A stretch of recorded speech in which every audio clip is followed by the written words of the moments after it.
Hey, what's up, guys? Welcome back to another exciting episode of Is It Wrong Podcast with your host, me, Ray Parra. Make sure to hit the like button. Make sure to subscribe and share. Add all your comments. We love the comments. Every time we have a special guest, there's different comments. We have a conversation. We have a great time, guys. Remember to get our merch. We got some cool t-shirts, some cool mechanic shirts, some hats, some buttons, some mugs, all kinds of real good stuff. But just stay tuned for today's guest. It's going to be a great one. This show is called Is It Wrong Podcast with Ray Parra. Yo, what's up? What's up? What's up? Hello, everybody. Welcome back to another exciting episode of Is It Wrong Podcast with your host, me, Ray Parra, and my co-host, Dave Cruz tonight. Hey, so guys, tonight, man, we are so excited to have Bruce Swift. We put it out there. We said, hey, who would like to see Bruce on a solo interview? So many of you reacted immediately.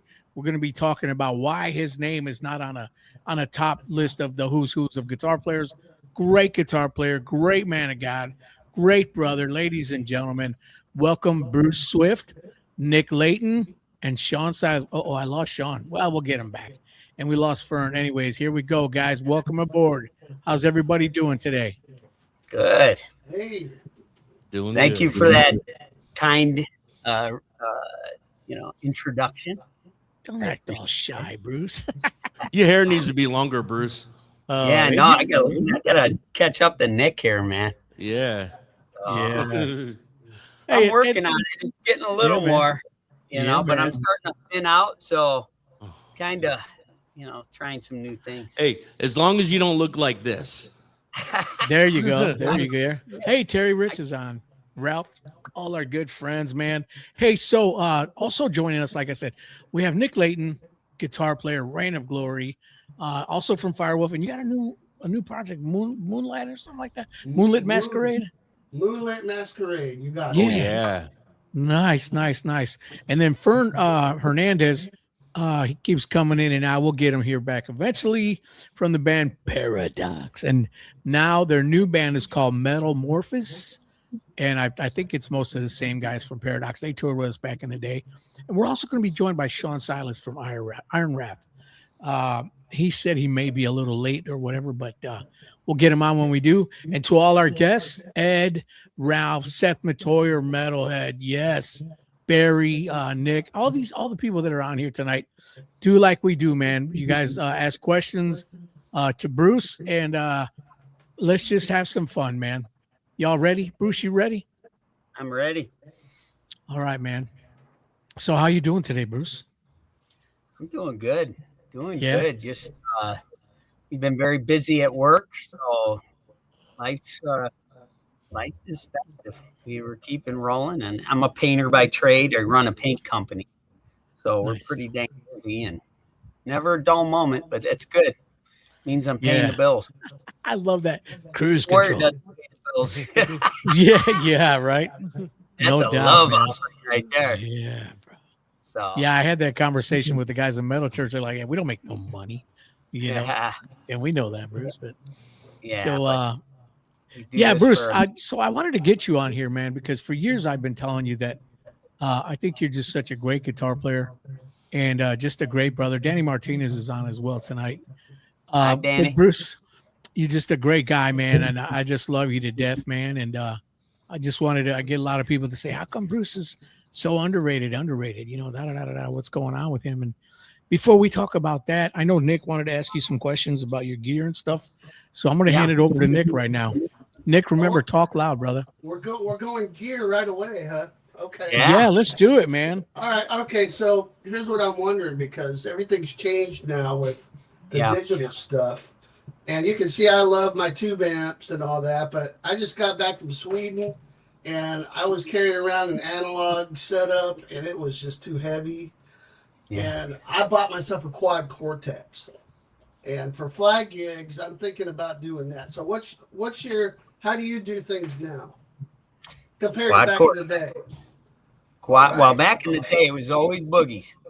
Yeah. And I use the Badlander, Mesa Boogie Badlander. I've had them all, and I've fell in love with the Badlander. That's my guy. It's a 2-channel, very simple, but it rips. and I use the Flux Drive by Mesa Boogie makes a pedal called the Flux Drive, and I use a very low gain, like a 9 o'clock gain on top of it, Yeah. and it To just tighten it up? bites.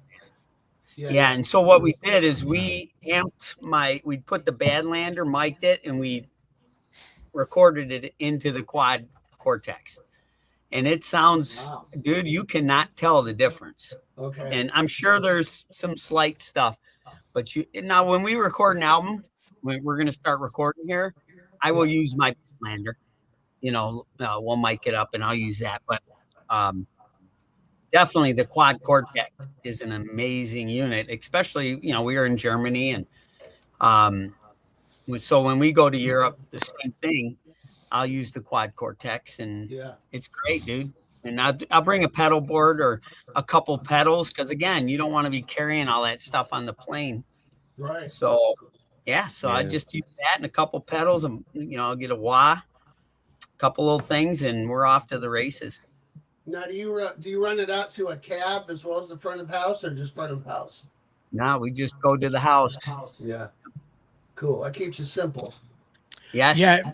Let me chime in on that though. For me, I'm old school. I mean, we're all old school, right?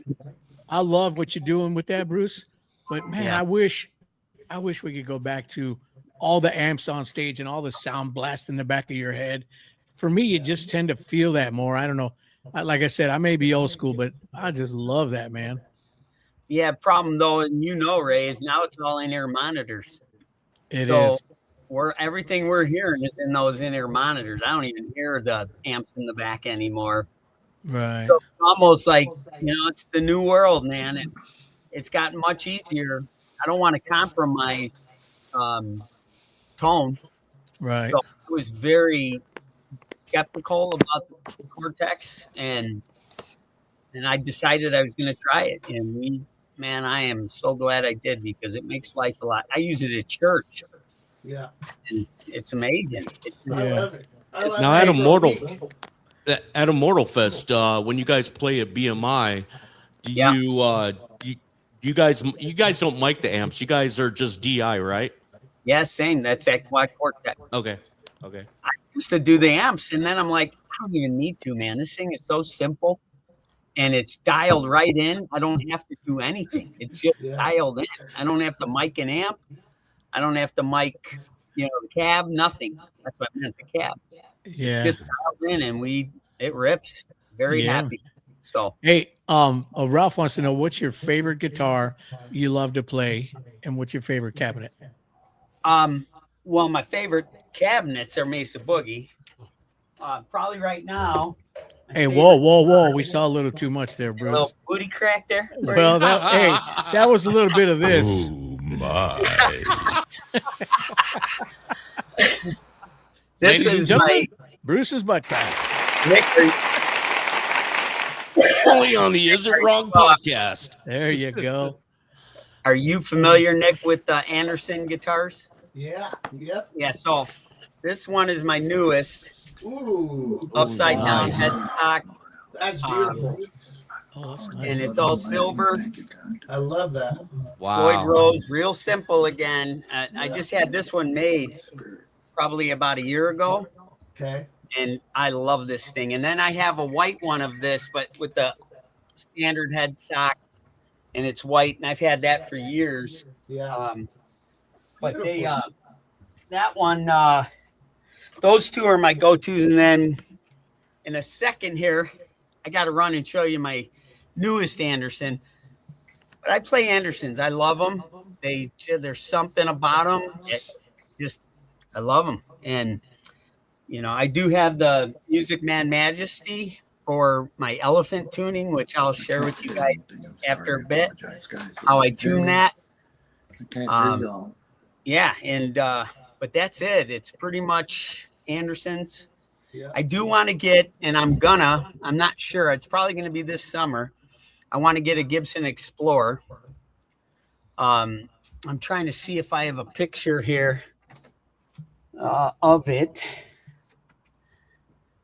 Somewhere here, I thought I had it. I had a Gibson Explorer right out of high school, and it wasn't one of the top of the line. So, I mean, I'd play it and I'd sit back and the thing would go out of tune, boring, and I'm like, all right, that's not good. So I ended up getting rid of that. But they make custom shop Gibsons are now making them really nice. Cool. So I'm thinking about getting a Gibson Explorer because now brings you're me talking. back to that high school guitar, and of course it's probably going to be purple with some sparkles or something. And your famous sticker in the back.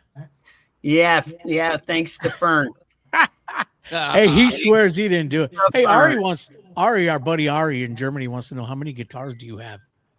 All of them, Ari. He's got them all. 10 different. Tony Velasquez is calling. I'll just ignore. I was going to let him say hi to you guys, but I'll call him back. So honestly, I have right now probably 6 electrics, and then I have, acoustics, and I have a Martin Classical, and I have a Gibson. One of my favorite guitars is I have the Gibson Chet Atkins acoustic electric. Oh, nice. I love the thing. It is just amazing. But I don't have a lot of opportunities to play it. As it's just, I don't know. There's no anything I'm playing that really don't. I play electric at church. So play electric and Warrior. There's just not a lot of opportunities for it, but I'll never get rid of it because it's classic. And yeah, man. Yeah. How long you been playing, Bruce? Like, how old were you when you first started? 14 years old. Wow. And now you're 20. What's that? I said, and now you're 20. Yeah. Yeah. I remember my brother Jerry had a Martin acoustic, and I don't know, something just got into me. I used to play. We had a whole wall of mirrors at my house, and I'd stand in front of that mirror with a tennis racket and play the Van Halen one, Rush, Fly By Night, just all the Rush. I was a huge Rush fan. And I'd sit in that mirror and play this tennis racket, and I'm like, man, I got to play a real guitar. So I'd sneak my brother's guitar out and just start strumming, and he showed me like 4 chords, and that was it, man. I'd sit on that couch for 4 or 5 hours playing those 5 chords till I perfected them, and then it just kept going. So, but that was 14. And and it took about 4 years where I could keep up with the band, and was in a couple little bands, and then Nomad, which was me, Tony, Ray, Nick Favia, and Bill McGuffey put this band together, Nomad, and we did all the covers of just all the bands everybody Motley knows. Crue and all that. Yeah. What was that song we did by Motley Crue, Ray? Take it down, Live Wire, yeah. Because I'm alive. We did that. We did Maiden. We did Sabbath, everybody. But that was a lot of fun. But and then I came to the Lord about 18 years old. I met Jesus, and that's when all the stuff with Warrior began. So yeah, man. Hey, this dude right here, Jesus Metal dude. He said, Hatfield said he's got you covered on the Explorer. He says that you're a rad dude. So I'm assuming that he knows him, and obviously Hatfield knows who you are. So that's pretty cool. Really? Yeah, James man. Hatfield, wow. Yes, sir. Yeah. Everybody knows Bruce, Everybody. I know that he plays. Doesn't he have his own line of guitars? I'm not sure, but I think the reason that Metallica knows you so well and knows all of us is because of Harry Jim Witz and Jim Holman. Yeah, And because Jim they were Holman. all, because Jim told us that he had turned them guys on to our first album, I believe it was. Yeah. Well, definitely Queensryche and Striper, because but Jim, funny story is Jim, he worked on our 3rd album with us, Wicked Generation, and he was like the side what are you, monitor tech, yeah. And so he invited us out to the shows, and I'd go backstage, and I ended up sound checking their guitars one show, and it was just amazing to stand on that stage and play those guitars. But Jim called me one day and he goes, "Hey, do you need tubes?" And I said, "Yeah." And he goes, "These guys, they pretty much change their tubes every show, and they throw them out." And he goes, "Dude, they use them one night. Do you want tubes?" And I go, "I want tubes, because you guys know how much tubes were." Yeah, well, Back then they were like $350, $400. Nowadays, God only knows. But he sent me a huge box of tubes. I had enough tubes for the whole time in Warrior. It was such a treat, man. But yeah. So, anyways, good to know people who know people. Well, I guess I can't hear you, Ray, and I can't see y'all, but I see. yeah, we can hear you, cutting Fern. in and out. Hey, Fern, watch this. We can see you right here. We see you. Sorry, guys. Fern is having some difficulties, and we could see you, Fern. You can't see or hear us. Can you hear us? Anybody know sign language? Come on. No. Oh man, Fern, I'm sorry, buddy. I really wanted him to be. Let's get a couple of questions here, real quick. I know this is Bruce's day. You know this is what? I want to say, talk to Nick. I'm totally good with that. No, Nick, talk. Thank you for checking that out. It's that's the EP. The full length's coming in September. Bunch of cool saves on it. Some guys you guys all know. Yeah, I Can't wasn't say too invited. much I'm just saying. Hey, you never know, Ray. If you start acting nice towards me, Hey, there you go. Yeah. I got a man. serious question. Okay, it's just serious now for Bruce. I think everybody here wants to know: boxers or tighty whities? A mix. I got Boxer I wear briefs? the boxers, but I don't wear the loose boxers. I wear the Calvin Klein, little bit tighter There boxers. you go. Yeah, I'm with you on that. I like the loose boxers. Just enough man. to let the boys breathe, right? Yes. Ray. Underpants. I wear those. But that's my cup of tea. Fern, can you hear us? Fern, can you hear us now? I wonder if he's muted, Ray. No, he's not muted on our end. Huh. Can you hear us, Fern? Can you hear us? He I don't looks think so he bummed out, see us. man. But, No, hey, bud. no, that's all right. Hey, I want to play a little click here. We're not playing on a show. Look at that baby right there. So that's my little small Bayette. They're made in New York. They're like little mini. That's like a mini 12 string, and then I have a baritone 12 string. Oh wow! I don't know if you've heard anything off of "Waiting in Darkness." That guitar was the beginning of the song about King David. What the heck is the name of that song? Lord, it'll come to me. But I use that guitar on the song, and it's beautiful. Hey, speaking of Waiting in Darkness.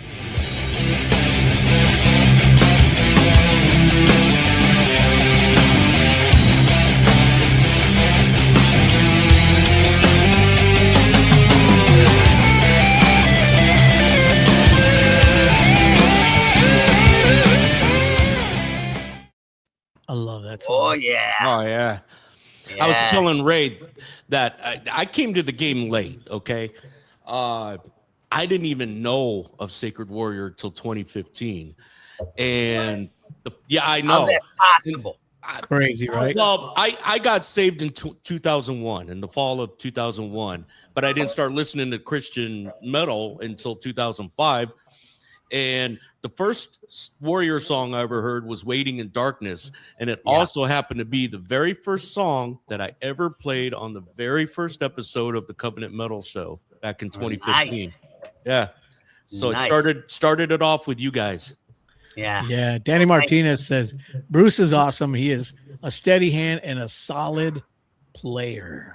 Thank you, Danny. You paid him to say that, Bruce. Come on, tell the truth. I'll pay him if he needs it, but that was all volunteer, man. Oh, okay, I'm gonna piggyback on that. I'll say this: I say you're way more than a solid player. No offense to Danny, but I was listening, preparing for this. I was listening to the first 4 Sacred Warrior albums, and I mean, I grew up with you guys. Like when I was 20, 21 years old, I mean, I was just blasting you out of my car in my tape deck. 1991. We're going back a ways, guys. And I have always thought, Bruce, that I don't know why people don't talk about it anymore, but those albums, the riffs, you're one of the best riff writers in Christian metal history. I'll just say that. You've got some amazing riffs, brother. I'm amazing. humbled by that. And they're intricate, but they're melodic. And I want to say that you're a great guitar player, but I also want to ask both of you and Ray, because some of those riffs were so intricate, did you guys ever have trouble coming up with like vocal melody lines for that stuff?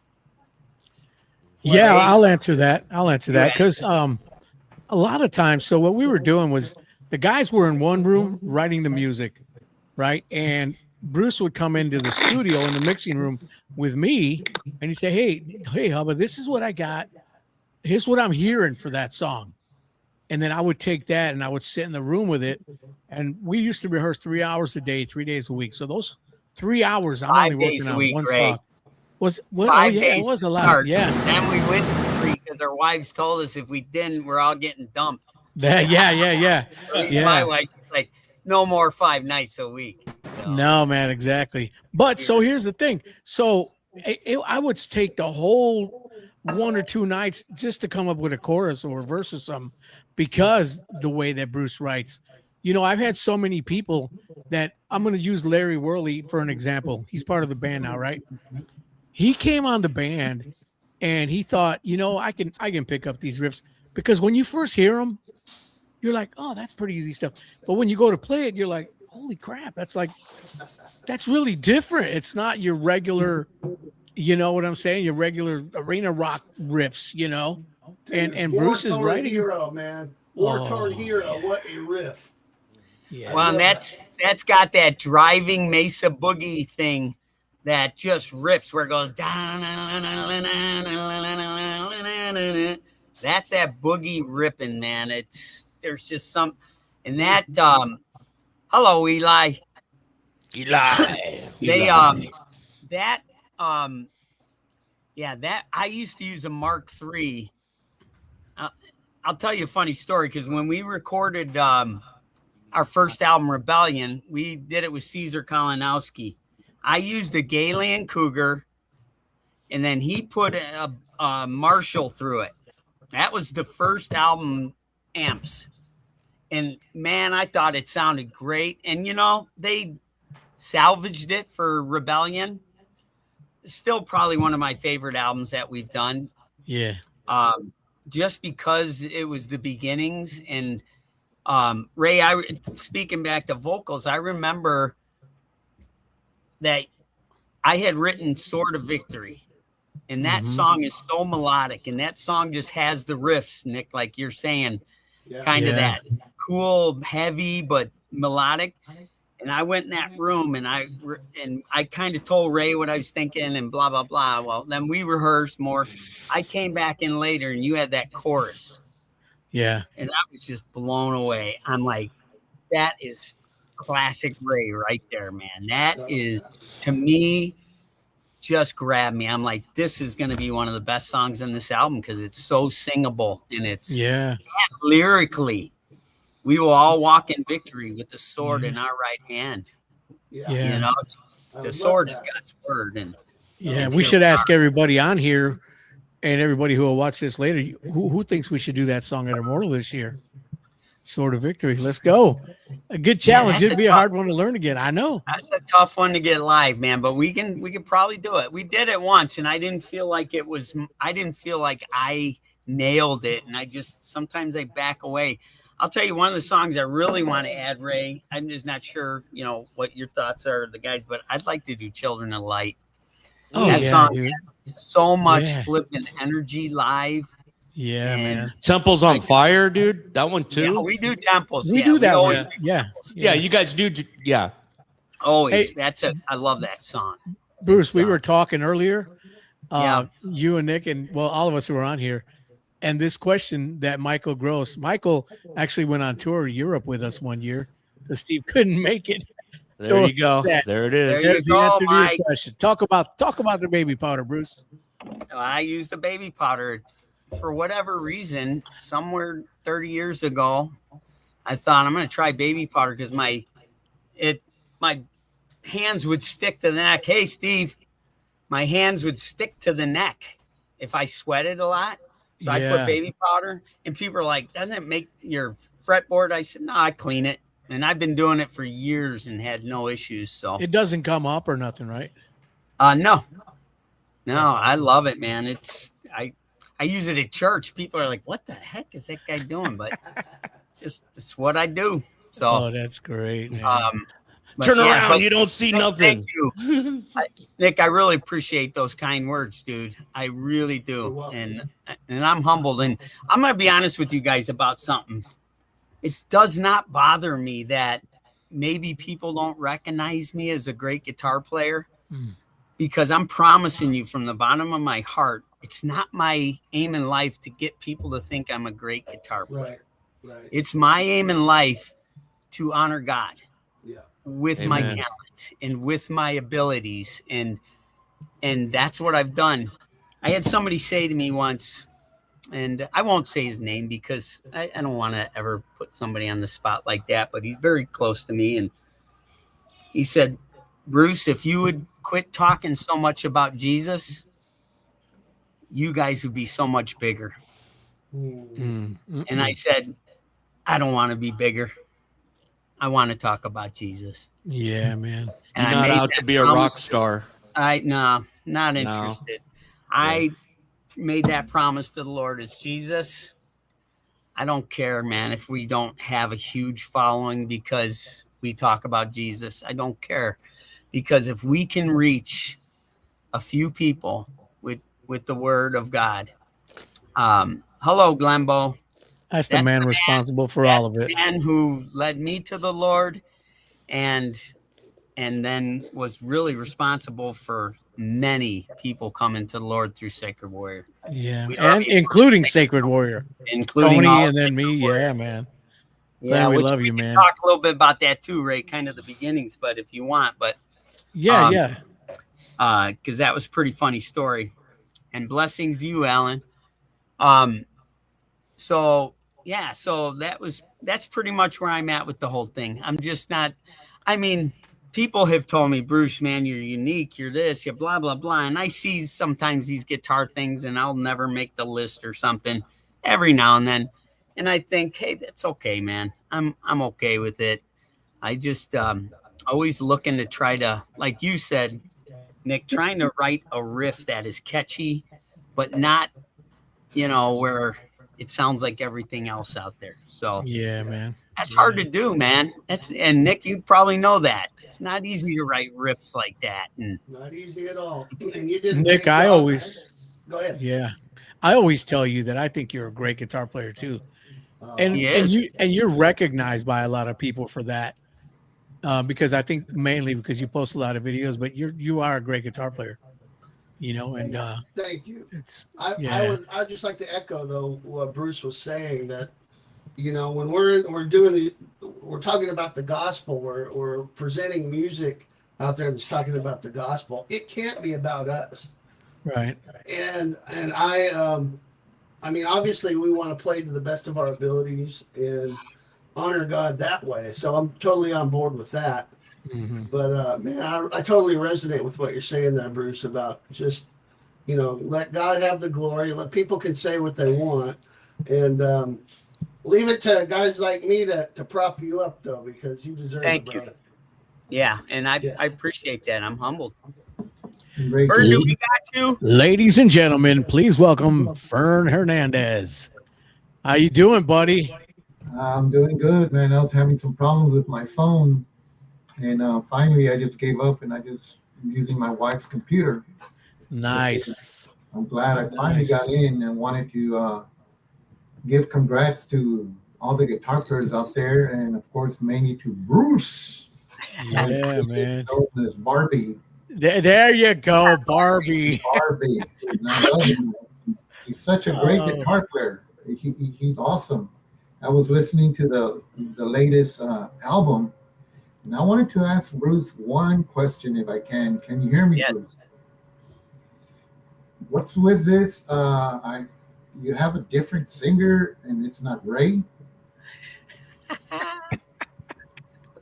We kicked Ray out of the band. Oh man, I got fired, man. Why did I get fired, Bruce? I'll be very honest. Actually, Ray told me that he could not. We were definitely having some moments of, Ray, we need some vocals. And he was busy. Ray was busy. And What's up, Alan? with work and, hey, Alan, blah, blah, blah. But so one day he said, Bruce, after this, I just can't continue on. I'm overwhelmed. I said, hey, let's just call it. We'll figure it out. But I think we're going to move on because we got a whole album to do. So that's the only reason. We did one album with Eli, and I'm telling you, Eli was the perfect replacement for Ray.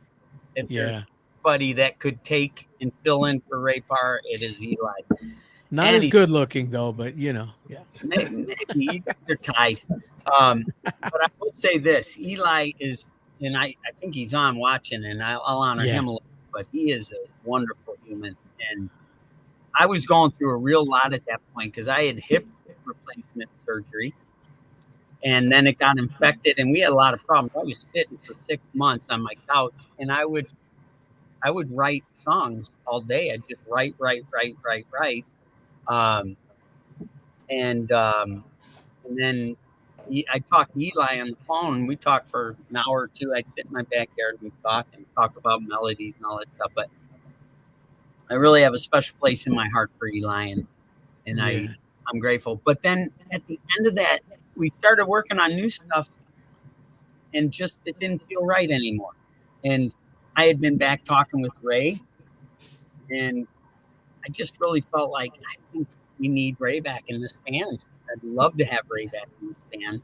And I still, one of my big goals and desires is to do a full-length album with Ray singing. Mm-hmm. And we're gonna do it, man. We're gonna get it. I'm really. I know the fans want it.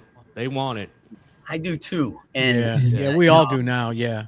And so I'm really starting to focus, and I think we all are. And it's just gonna, it's gonna take Warriors ways. They're a little slower than most, and I will say that. But always at the end, I think there's good product. And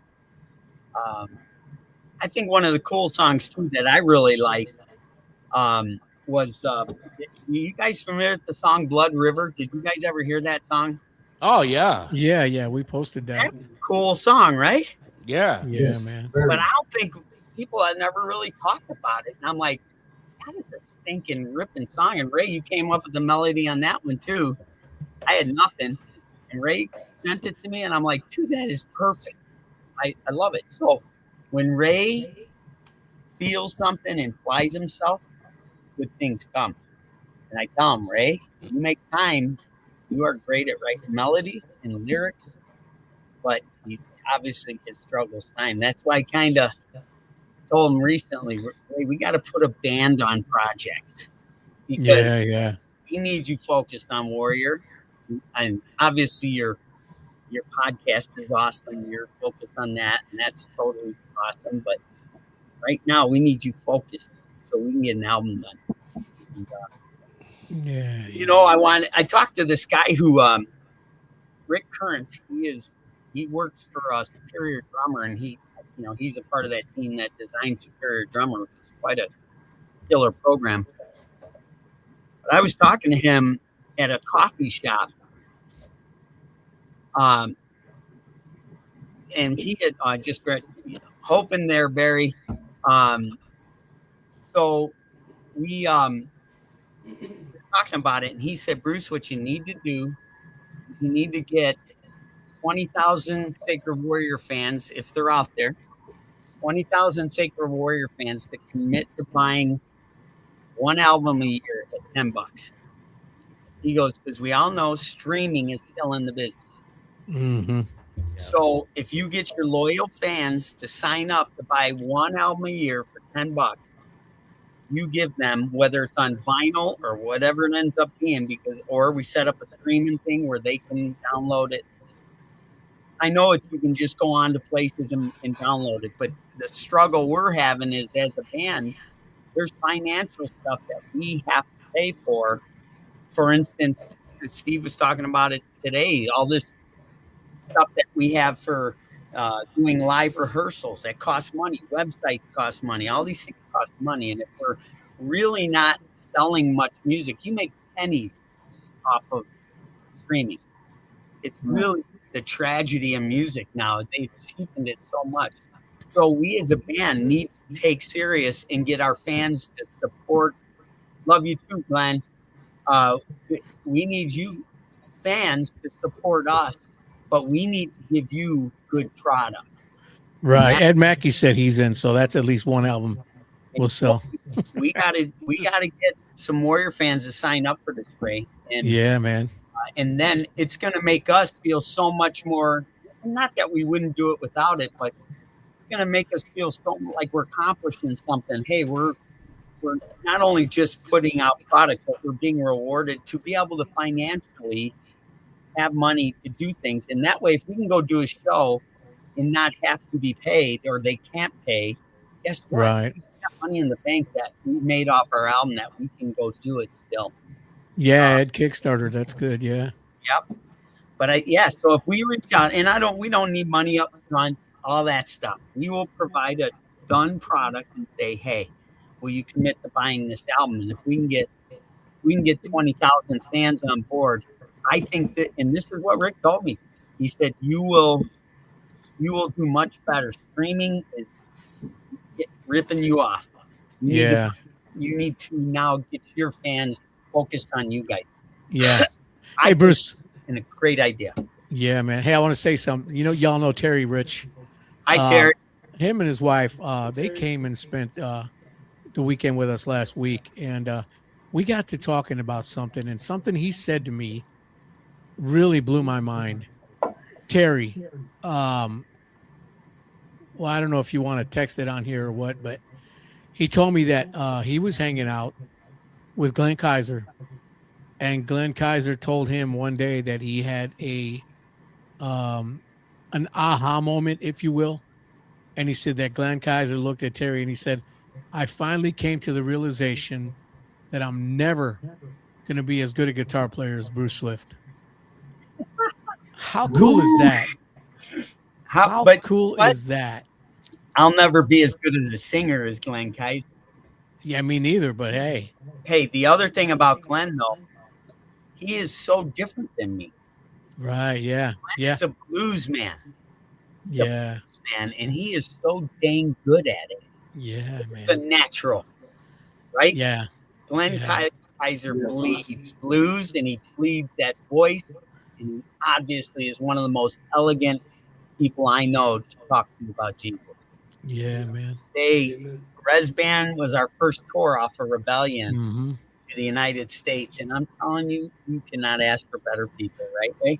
Oh, 100%. I've said it a million times, man. Yeah. I love them. They Stu Heist, the guitar player.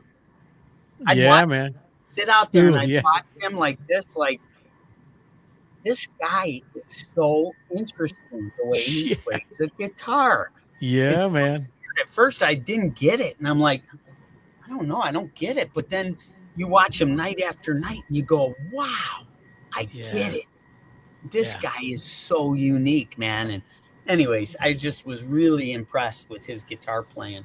Yeah. Hey, Fern, I'm going to put Fern back on here for a minute. Yeah. Since you were here late to the game, you said you had a couple more questions for Bruce.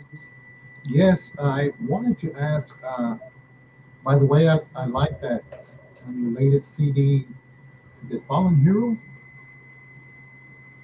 Which one? Fallen Hero. Oh, yeah, that's it. That song, man, is awesome, Ray. Bruce, you did some very good stuff in the intro. That was that little 12-string that Ray put the picture up of, that Vayette. That's the I little mean, I was blown away. I listened to it. That one. Basically, of course, I heard all these other songs that y'all have, and you and Ray and knocking it out of the park. I'll tell you what, you and Ray are sacred warriors, and of course, Tony, the drummer, he was awesome. There's a song that he started off as well, and I said, I remember Tony, but keep in mind, I guess we jammed with y'all about 30 years ago when I was with Paradox at the time. Yeah. And I really love y'all, man. Y'all are good people. The main thing about y'all, Bruce, is that you love the Lord, and that's what really matters, you know. And God has gifted you, God has blessed you. You are an awesome guitar player, Bruce. And of course, the same with Ray. Ray is like, I was hearing him belt out these songs, and I said, dude, man, that guy Yeah. can sing. Yeah. I love This this is- album. The new album is great. Very Hey, Fern, this was us when we were touring together with you guys. Remember that? good. Yeah. Woo, doggy. Wow. Bruce, you sure are pretty. Yeah, I was. Those Yeah, chicks I are ugly. remember back Hey, then, whoa. people would write won't forget- letters to us because we didn't have computers then. So people would write There letters, you go. Right. Yeah. and people would say, "Who's the girl in the band?" And she's showing a little bit too much cleavage, and I'm like, Yeah, dude. "Remember that?" Yeah. And we had a giggle about it, but Oh, man. I want to tell a quick story. I always tell this, so Fern's used to it. But There she is. yeah, when we played in, I don't know, Fern, Texas. And I remember Right. DougElt was there too, and I went out with Doug after, and he told me that I was going to be in I think the first centerfold of Heaven's Metal magazine, Right. Yes. which actually, I mean, Oh, man. Yeah, pull up them shorts, man. Ain't nobody want to see that. Oh my.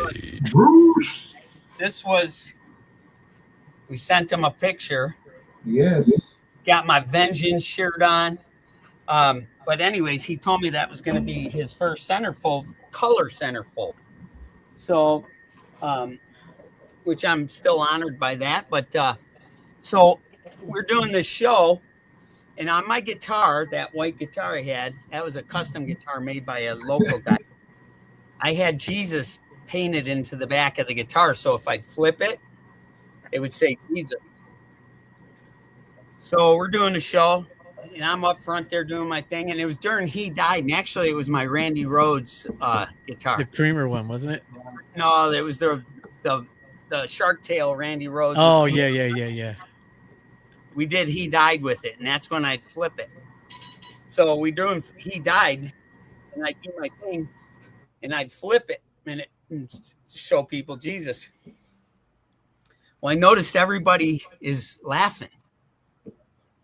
And I'm looking at them, and I'm playing, and I do it again, and they're laughing. I'm like, what the heck are they laughing at? It's Jesus. So finally, I lift it up, and I look, and Fern put a Barbie sticker over it. It wasn't me, man. So I'm flashing the guitar, and everybody's seeing Barbie. Oh, man. He's been calling me Barbara forever, so that was pretty funny moment, Fern. I got to give it to you. Hey, Fern, I'm muting you in between when you're not talking because you have a lot of background noise. You know, so just it's all good. He can Sounds still like you're, hear, though, right? Yeah, he can Yes. still hear us. Yeah. Sounds like you're brewing some coffee, like on one of those steam pots. No, it's Yeah, there's a whistling noise. Yeah. probably the copier here. Oh, unplug that joker, man. A ver.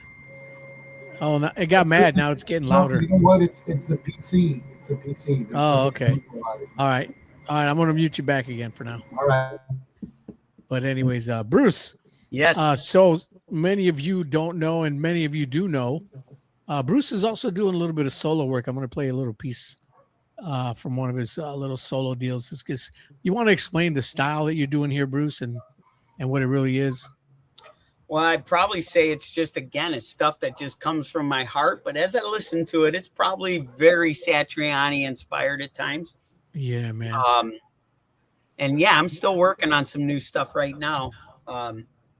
Actually, I have a song that I was going to use as an instrumental, and I've decided I'm going to present it to Sacred Warrior because I think it'll be a really cool song. So nice. But All right, so here's yeah, a little more piece. like a just Satriani instrumental type stuff. But I'm telling you, if you really listen to it and spend time listening to it, it's very soothing music. And I don't say that because I wrote it or nothing. It's just you listen and you go, wow, that is really inviting. Yeah. And it makes it enjoyable to just sit and do work and listen to music. And yeah, man. anyways, all right, there we go. Cut one.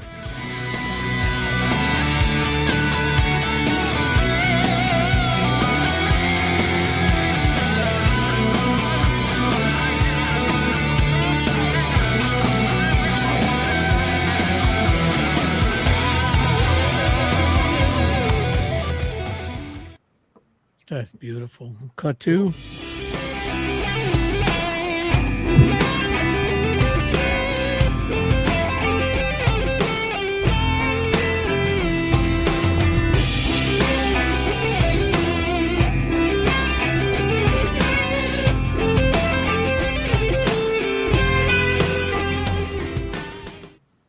I love that one. Yeah, that was my first one. Really? Look at them big dogs. Oh yeah, Those he's are, a war. bro, those Great. are ponies. Look at the size of these guys. They're ponies, man. Wow. Those ain't dogs. This one here, this is Jack's, and at the door there, that's Bentley. Bentley's bigger. These guys are brothers. Same dad, Dude. different moms. Dude, we have a Bentley. Really? Yeah, English. wow. She's a girl, though. And I told my son, hey, Bentley, isn't that a boy's name? And he's like, both. And I said, all right. So we got a Bentley, too. We've had these guys, they're 3 years old. We've had them for 2 years. And their names, that was their names when we got them. So we just kept the names. But yeah. You adopted them? Yeah. Well, actually, we bought them. They're originally, these guys are from Texas. And the owners, they actually drove them out here. Wow. And now I think I know the reason why they got rid of them, because these guys, they drool and slobber on everything. Yeah. That's the one thing. That's the one thing about these dogs I don't like is the slobber and drool everywhere. Yeah. They're big dogs, too. So that doesn't help. Dave, didn't you tell me they eat like 80 pounds of food a week? Yeah. Yep. Well, Bentley, the big white one there, he's 185 pounds. Wow. And the other one, Jax, he's 135. I think That's what I he's weigh. smaller. I think he was like the Human runt. beings. Oh yeah, crazy. Dang, man, dang. So going back to the instrumental, and this is another thing I'm hoping to do. I'm adding 3 more songs here within probably 2 weeks. I would love people to go to the website. It's bruceswiftmusic.com. And you can just play them. Eventually, I'm going to set up a thing where if you want to donate $1 a song or something like that and take them and download them. Otherwise, just listen to them for free. But again, that will help recording costs. But ultimately, they're there. You can listen to them. You can download them. I don't care. They're there for that reason. And you can hear all the music. There's a couple videos, home videos we did. And then there's probably 5 songs on there. And there's some cool stuff. I'd hope you guys would go check it out and see what you think. There it is. That's it. So There you go. anyway. That's awesome, man. We got like 39 comments. Let's go down and start answering a few of these questions. Mark Aldred said, hey, Bruce. Mark Aldred, you guys got to check out his podcast too. Hi, That Mark. guy's on here every week. Nice. Yeah, he's the one that actually introduced me to John Elefante, which was really cool. Really, really cool. Really cool. Barry Morrison said, we need a cigar time, Ray and Bruce. Indeed, we do. Bro, in case people watching, in case you don't know, I'm a cigar guy. You know, so is Bruce. I remember, Bruce, when we first started smoking cigars, you remember we were smoking? We were smoking them little backwoods and what was those other ones? Garbage. Yeah, garbage. Hey, Tony. We got some visitors, Hey, man. nice. Ladies and gentlemen, Yeah, Mr. Tony's got his work clothes on. Work. Hey, He's got- Mr. Tony Velasquez. We got Who's- Tony, Who's what's that up? with you, Tony? Who's that with you? we got a clogged drain up in the shower. Tony's gonna try to fix it. Oh, okay. Oh, cool. It's right down here, Tone. The bathroom down here. So, anyways, you want to keep going, Ray, with questions or Yeah. Hey, Dwayne said he's got to go. Man, Dwayne, you've been part of this clan for years, brother. Holy cow. Yes, thank you for Yeah. Yeah, man. Hey, Dave, this one's for you. Ralph wants to know if your dogs slobber all over the place. on No, the morning. the Or big all over thing. you in the morning. I wouldn't say the morning, but the big thing that really irritates me and my wife is after they eat or after they drink water, they're just like, after they eat, they decide that they want to use us as napkins. Yep. Oh, And Gotta have a towel, Dave. you get covered with dog slobber, little chunks of dog food, and You and got to then carry after a they drink towel. water and they wipe their mouth on you, it's like you got like dog snot all over you, and it's just it's gross, Oh, man. man. Very gross. yeah. Yeah, I'm talking about you, Jax. Yeah. Michelangelo, another great guitar player. Well, I'm not worried of that guy's shoelaces. I mean, that dude he's frightening. Ray, do you Yeah. remember we used to go see him with Holland? Oh yeah, dude. He played Yeah, that's right. That's He right. played the Galen Krugers in Yes. stereo, and it sounded amazing. And that's why me and Nick ended up getting Galen Krugers because of Michael Badio. Yeah. And thank you, Michael. But he was so good, and we'd go watch him first row at the Whale. And I just remember thinking, this guy's special, man. And sure enough, he went on to do some pretty cool stuff. But Yeah, man. but anyways, but to be in that category with them, thank you. I appreciate that. Way different Yeah, players, but yeah, thank you. Yeah, yeah. Bruce, when you first started, I know That's it. growing up with you and stuff, I know we were into Scorpions and Maiden and everything. What was the very first band that introduced you to guitars? It's something I've never asked you. Rush. Rush. Oh, Van yeah. Halen. Bro. And one thing you'll notice I don't do a lot of, Uh-huh. I do a little bit of it. And I try not to sound like Eddie Van Halen. I don't do a lot of the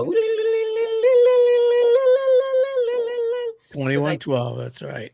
I just don't want to kind of steal that vibe from him. You know what I mean? That's not that it's wrong to do some of it, and I do a little bit of it. Yeah, yeah. It's hard not to sound like Eddie when you do Yes. that.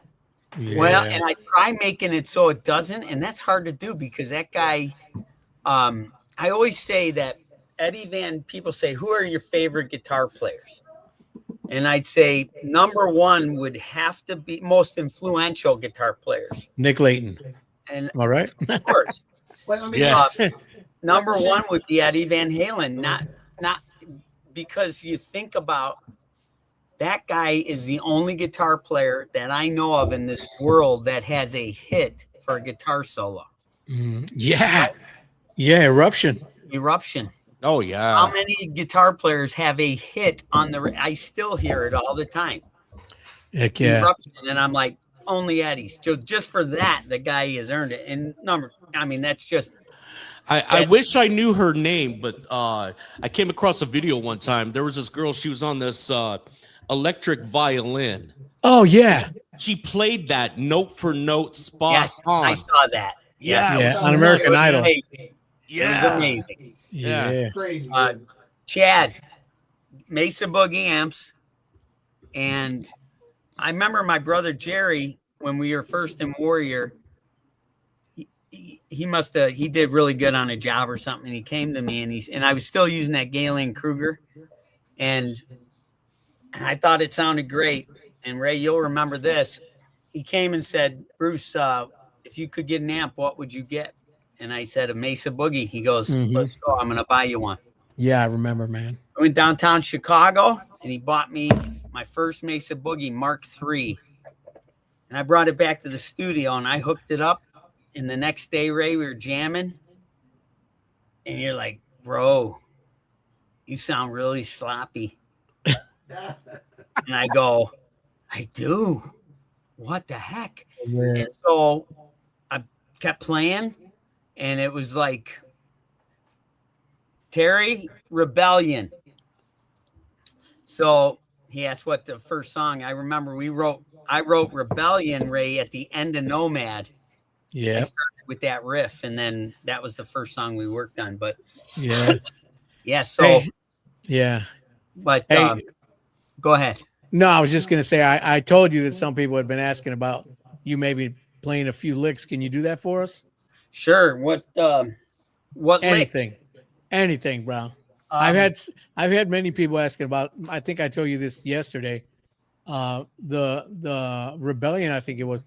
It sounds so easy, and people can't figure out how to play it. Well, You know, I don't know what it is. I mean, but show us a couple licks. You guys want to see a couple of licks? If y'all want to hear some licks, let me hear an applause. Let me hear an applause. There you go, Bruce. There's a baby powder. Get the old powder. Yeah.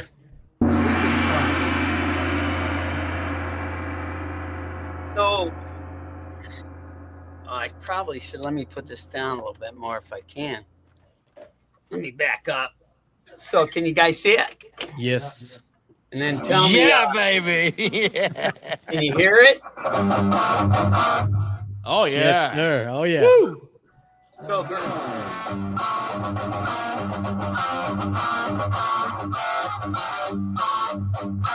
whoa. True professional.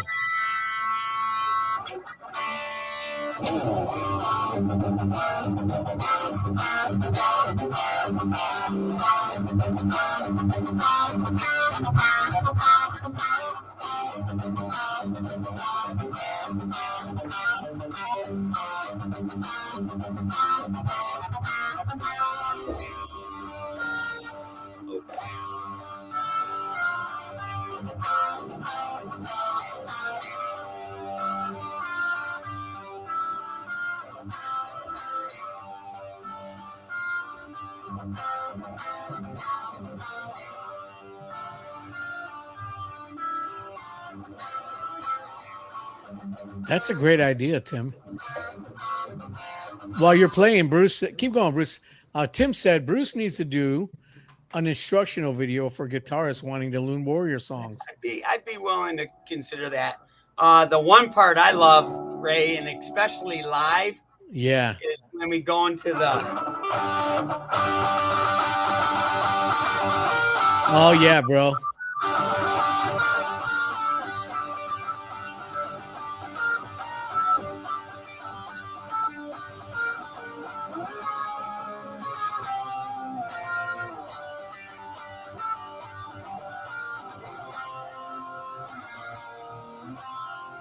Yeah, man.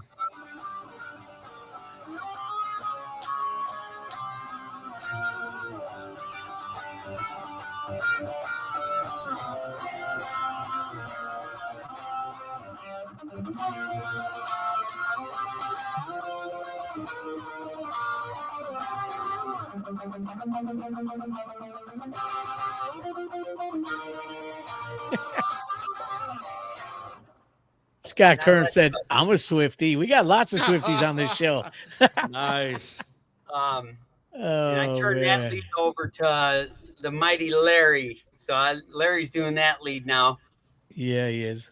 So I got to let him have some fun. So, Yeah. man. yeah. So the other one I know somebody had mentioned, Ray, Yeah. was Waiting in Darkness. Yes. And I was going to share my tuning little trick on that one. And Yeah. Do that. which is actually, I'm working on a couple new songs with the elephant tuning, I call it. Yeah, we'll wait, Bruce. Take What's your that? time. We'll wait. Take your time. Yeah, so this is my elephant tuning guitar. Now, why is So- it called elephant tuning? Is that an actual term for tuning? I or is call that it something- elephant tuning because that's Okay. when I was writing Waiting in Darkness, I was trying to find the right notes and I couldn't find them Right. with the way of doing this. Oh yeah. And I couldn't find the notes. Yeah. I tuned which would be, if in standard, it'd be the B string. That's a G now. And I'll explain the tuning is, thank you, Ernest. Ernest, my brother. So the top string is a C, drop C, and then you got G, because all Sacred Warrior, the first 4 albums were all in standard D tuning. So all drop the full step. I was going to ask about that. It's all standard D tuning. So, and then now off of that standard D, I drop to a C on this one. Then it's a G, a C, an F, and a G on the B. Where normally in standard tuning, the B, A, D, G, B, E, yeah. and a D. So this is how I came up with elephant tuning.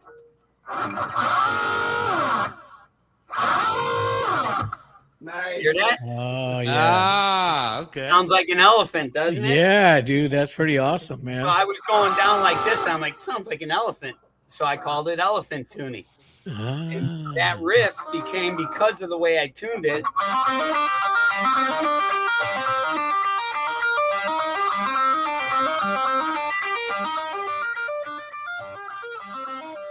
and that string helped me find that note I was looking for. Wow. And that's why people couldn't figure out how to play it, because that was no kind of standard tuning. No, this is That's totally pretty different tuning. All of you learning that tuning on this show today, I'm charging you each $5. Yeah, Right, I'm just saying. And I'm telling you, if you're a guitar player, Nick, try it. You will find, like I wrote Sinking Sand off of Waiting in Darkness, that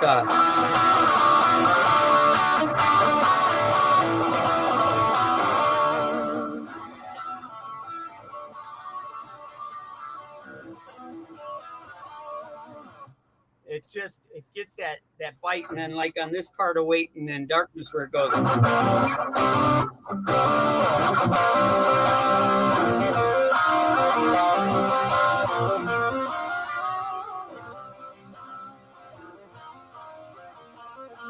That part, just that elephant kind of just gives you this ripping weird sound. That's pretty amazing. And, one more time. So it's C, G, and then what? C, C, C, G, C, F, G, D. D. So So you're the down high the whole string- step. The high string is a D, but the low is a C. So essentially it's drop C, D F. down a whole step. What's that? Essentially you're drop D, but you're down a whole step. On the yep. Okay. So yeah, and I'm telling you, just play. It'll take you time, but you will fall into some interesting stuff, man. It's so cool. Cool. But Sounds great. That's amazing. yeah, and that, believe me, I'm not brilliant. I didn't sit around going, "Oh, I'm gonna use a G and a D and a C." No, I sat here going, when it was tuned up, and I'm like, I'm missing the note, man, and I'm trying to find the note, and I couldn't find it. I tuned the string down to the G, and I went, there it is. That's the note I was looking for. I heard it in this little brain. Yeah, And man. I came up with this tuning. Now, I don't know if guys ever have made this tuning or use it. I have no clue. I just know what I fell into. So, yeah. Hey, Mateo said, I swear I'm jabbing after this podcast, dog. It's been months. Yeah. Mhm. Is Mateo That's playing nice. a lot now? What's that? Is Mateo playing a lot of guitar, or has he been not playing? No, this is Mateo Hernandez. My Mateo plays a lot of guitar and a lot of drums, and he is actually recording in the studio right now. Really? Dude, I wish I could play you. He would kill me if I played you some of his Wow. stuff. It's They're paras. Wow. They're definitely talented. praise God, man. Yeah. Fern, did you want to say something else? Let me unmute you. Hold on a second. Heck of a talent. Go ahead, Fern. I wanted to ask Barbie, why is it? I'm not sure if they've asked him already, but why is it that he's using? I think he's been using boogies now for quite some time. I remember he was using them back when we jammed with him. He's still using them. What is it, Ray? I'm having a hard time hearing. Say that again for a little louder. I wanted to see, are you still using Mesa Boogie amps? Yes. Well, me and Nick were talking about this before we went on live. He was asking me, he told me he just got a quad Cortex. And he was asking me what I use, and I said the quad Cortex. And it's because it's a modeling pedal. So I can record my amp into this pedal, and it sounds almost identical. It's very difficult to tell the difference. And I'm sure if you're an absolute purist, which I try to think I'm a purist. I've been using amps forever. It is hard to tell, man. And it just has made life so much easier than carrying an amp around, especially when you go to Europe and play. You can't just bring amps on the plane, and it's not that easy. I got a pedal board. It's not that easy. And so this quad Cortex, Fern, look into them. They're about $1,500, $1,600. And I'm telling you, they are amazing. You can record whatever amp you like into it. And then it's easy and it sounds. Yeah. Does that answer your question, Fern? Yeah, I wanted to ask him. I also heard a little bit of fluttering on your guitar playing. Were you using a whammy bar? On Waiting in Darkness? Yes. Yes. Yeah, it's kind of and I don't have a whammy on it right now. It's kind of a. Right. I heard that. Not like a real heavy thing. It's just Right, more. right. So, and that was my old music, man. This is the Majesty. So these things are thinking amazing. I'm not sure if you guys are. Nick, have you ever played one of the Majesties or? I have not. What do you play? What guitars are you playing? I'm left-handed, so a lot of times I'll get custom guitars. Yeah. I have one right here. This is a company in California. They make Super Strats, and the guy that's the builder, he used to work for Charvel. Yeah, looks And like so- kind of a Charvel. It's a very much a Charvel kind of a thing. It's called Chub Tone. Yeah. So I'll use those. I'll use Charvels, but I'm not afraid to use a Strat here and there or Yeah, whatever. No. That's awesome. Vern, what are you playing? You still have a Strat, right? Hang on, let me unmute him. Yeah. All right. She's right here. Yeah. Uh, You're a Strat guy. Rosie with a big old And whammy. with the whammy bar. Talk about that Cow. whammy bar, Fern. Talk about that for a minute. I know the story. That's not a whammy bar. That's an antenna. What it is that back in the 80s, I was playing some clubs, and I was always breaking the whammy bar all the time. And the guy I used to work for, I used to work at a music store. He was a machinist, and he said, well, why don't we just make you a bigger whammy bar, and we'll cut it up, and you can use it so it doesn't break. So he went and he got some drill rod material, and it was about maybe 4 feet long, and we cut it 3/4 of the way, and then a half. And then as we're drilling it, it's getting close to closing time, so I had a gig, and as us musicians, we're always rushing to the gig, or I am. Anyway, and what happened was we left the whammy bar like that, and he was supposed to cut it in half. Well, the thing is, because I was running late, I just took it that way. And when I did the gig, everybody freaked out because they said, man, that's a humongous whammy bar. And I said, yeah, it sure is. Plastic Oh, Vern. Plastic Vern. Hold on, Dave. Hold on, Dave. Hold on. Go ahead, Fern. Keep going. Anyway, and that's what I started using, because I also started making, weird tones and all that, and play with the strings in the back, so, and she's she's been with me since the early '80s. This is one of the first reissues that came out. So I never cut it, and I just left it that way, and it became my trademark.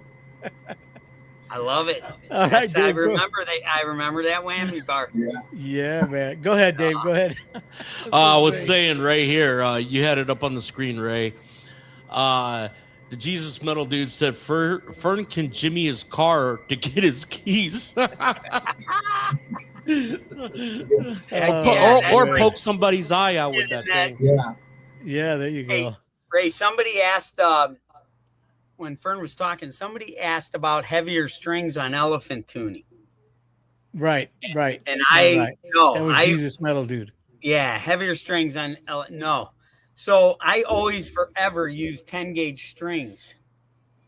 The older I get now, my fingers, I'm having some issues with like a cramp. So I've gone to a 9 gauge string, and it's so much better for me. It just plays more, but it's tuned. I have 9 gauge strings and works great. So, but yeah, so I hope that answers your question. You can use 9, 10, whatever, but yeah, I don't play heavy strings. My fingers can't do it. So yeah, Ralph had another question for you. He said, would you try a line 6? no. Or have you ever?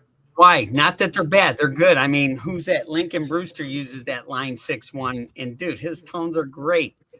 I tried one, and it just, I don't know. I'm not a huge line 6 guy. Not that it's bad. It's just every time I pedals everything, I don't know. I've gone to, like, my pedals now are all Strymon. Yeah, I love Strymon. As far as like all the effects pedals and stuff. And then I use Eventide H9s and the H90. So those are just, I love those things. Colton, what's up, buddy? Colton. Hey, Colton. what's up? I remember Colton. Yeah. Oh, yeah. Everybody remembers Colton.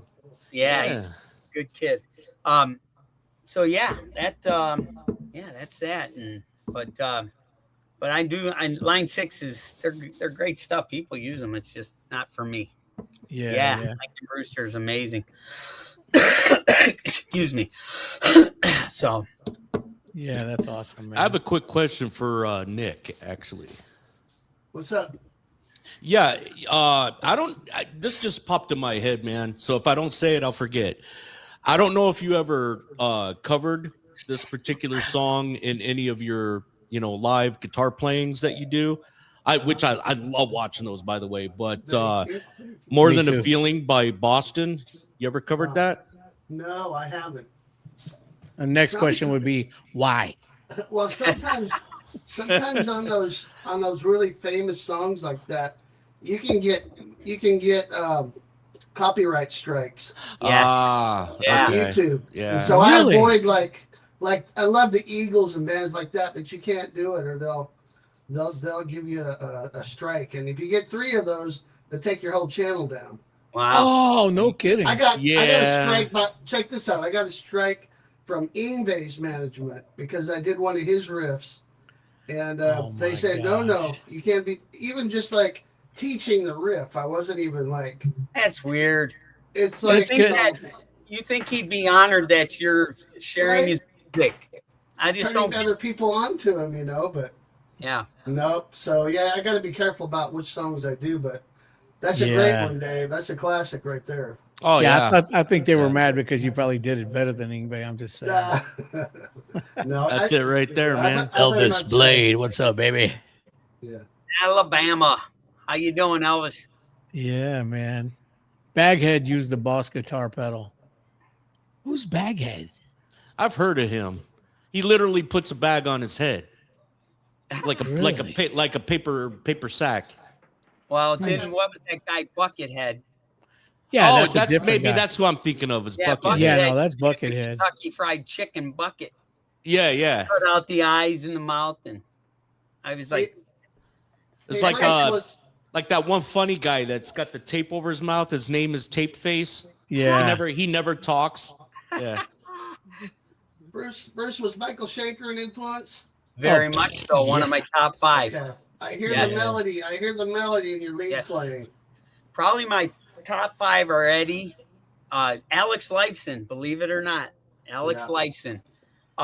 There's a song on my instrumentals. If you go, so many. The first album by Schenker, that whole MSG, that whole album, and on and on. And he's and my then number one. The He's second my number one, one guy. Favorites, Into the Arena. Yeah. Are you high tonight? And Are then you right? Feels Like a Good Thing. Hello, Kelly. Armed and Ready. That was called Armed and Ready. Yes. We used to do that in Nomad, Ray. Yes, I know. I love that tune. Oh man, that was a fun one. People loved it. Yeah. But man. so it would be Eddie, Schenker, Alex Lifeson, Rush. It would be Joe Satriani, and Michael Schenker for sure, man. I spent my whole teenage years listening to Michael Schenker, and still he's amazing. I don't know if any of you guys have seen him at all lately. Yeah, I have, I just saw him with the UFO tribute. I was blown away at how technical he is and how good he is. I'm like, this guy is 70-something years old, I think. Yeah, that's and he's perfection. He doesn't know. Hey, Bruce, weren't you a little bit into like Al Di Meola and stuff like that too back in the day? No, Randy Rhoads is probably all Randy? Al Di Meola. And Randy Rhoads is number probably 1 for me, to be honest. Him and Eddie, Randy came out and had such a unique sound. And again, people say you remind me of Randy Rhoads, and I think, okay, I never really picked up on his riffing because I just don't study guitar players and then take their riffs because I don't. I feel like you lose kind of a uniqueness by doing that. But sometimes you'll hear something like I went through the Queensryche phase, and let's be honest, Wicked Generation has a lot of very Queensryche sounds. You think? Drenched in it. And so I admit that Queensryche had a very big influence on my playing at that point. So, but that's why I go back to Rebellion so much, because I realized that was just so coming out of that was our first album. To me, it was so unique, just the way it came together. And everything. I'll play a little clip here.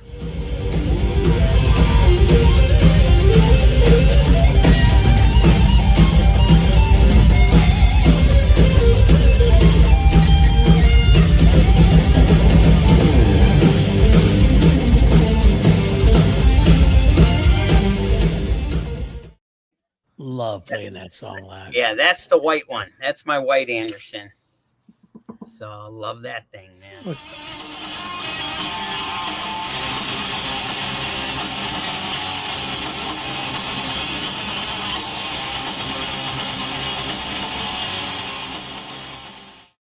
Oh yeah. Remember those days? Yeah, I grabbed that for Ray. That was you guys were playing in Texas back in 1990 in that one. Yes. Yeah, man. Yeah, man. Yeah, that was at that Texas Stadium, wasn't it? Yeah. Yep. That's the one Doug Pinnick came to. We talked about. We walked around Dallas with him. Fern, I think you were at that one, weren't you, Fern? Weren't you part of that show? There was, we did some shows with y'all in Austin, Texas, and San Antonio.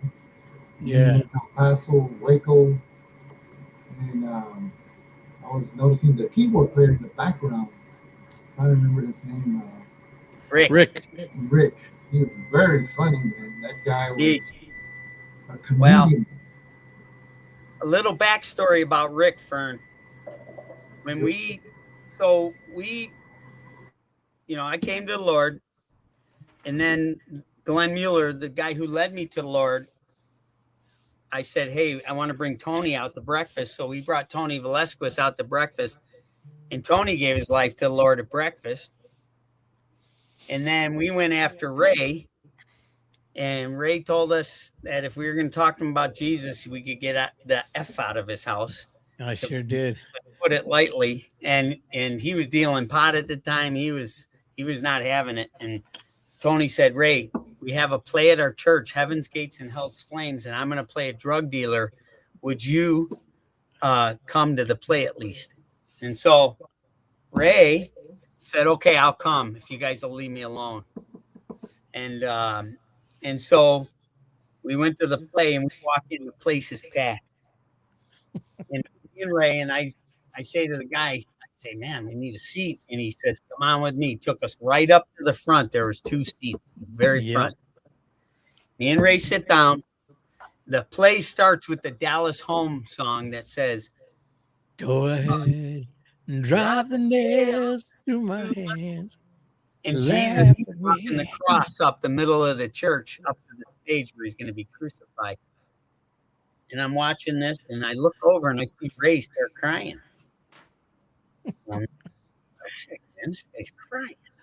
And it's up there, and I put my arm around him, and we watched the whole play. And man, yeah, but Ray, what you remember what you said to me? You put your arm around me, and you're like, "Let it out, Bubba." Yeah, I'll never forget that, man. Let it out. And man, Ray surrendered his life to the Lord that night. And to this day, Ray man, that's awesome. 40 Yeah, years man. later, man.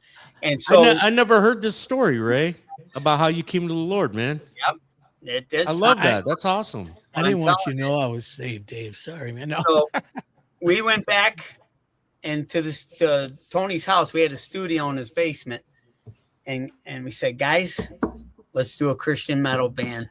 So that's where Sacred Warrior started. Didn't have the name. I always wanted to. We loved that band Warrior back in the day, and I was like, first it was like we got Sacred. I loved Sacred, and then Tony's brother Nick's like, how about you guys are Warriors, man? Sacred Warrior, and I'm like, bro, you just named the band. Yeah, man. I remember it, like Sacred Warrior, but there was us three, and Fern. My whole point on that long-winded thing, which I'm glad I shared, kind of how Ray came to the Lord, but we went to a Bible study called The Warehouse in Aurora. Andy Schoaf was leading it, and there was like 50 people there, man. And I could tell a couple. Ray, I got to tell him that story about Tony sitting on the chair, but oh yeah, I got to be careful. But that was one of the funniest moments in history. But I remember we were about 50 of us sitting in a circle praying, and we were praying for a bass player. And I'm like, we need a bass player.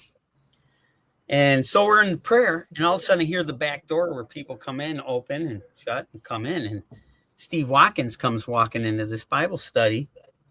And I look up and should have been praying, but I looked up and here's Steve, and he kind of looked like Steve Harris from Iron Maiden.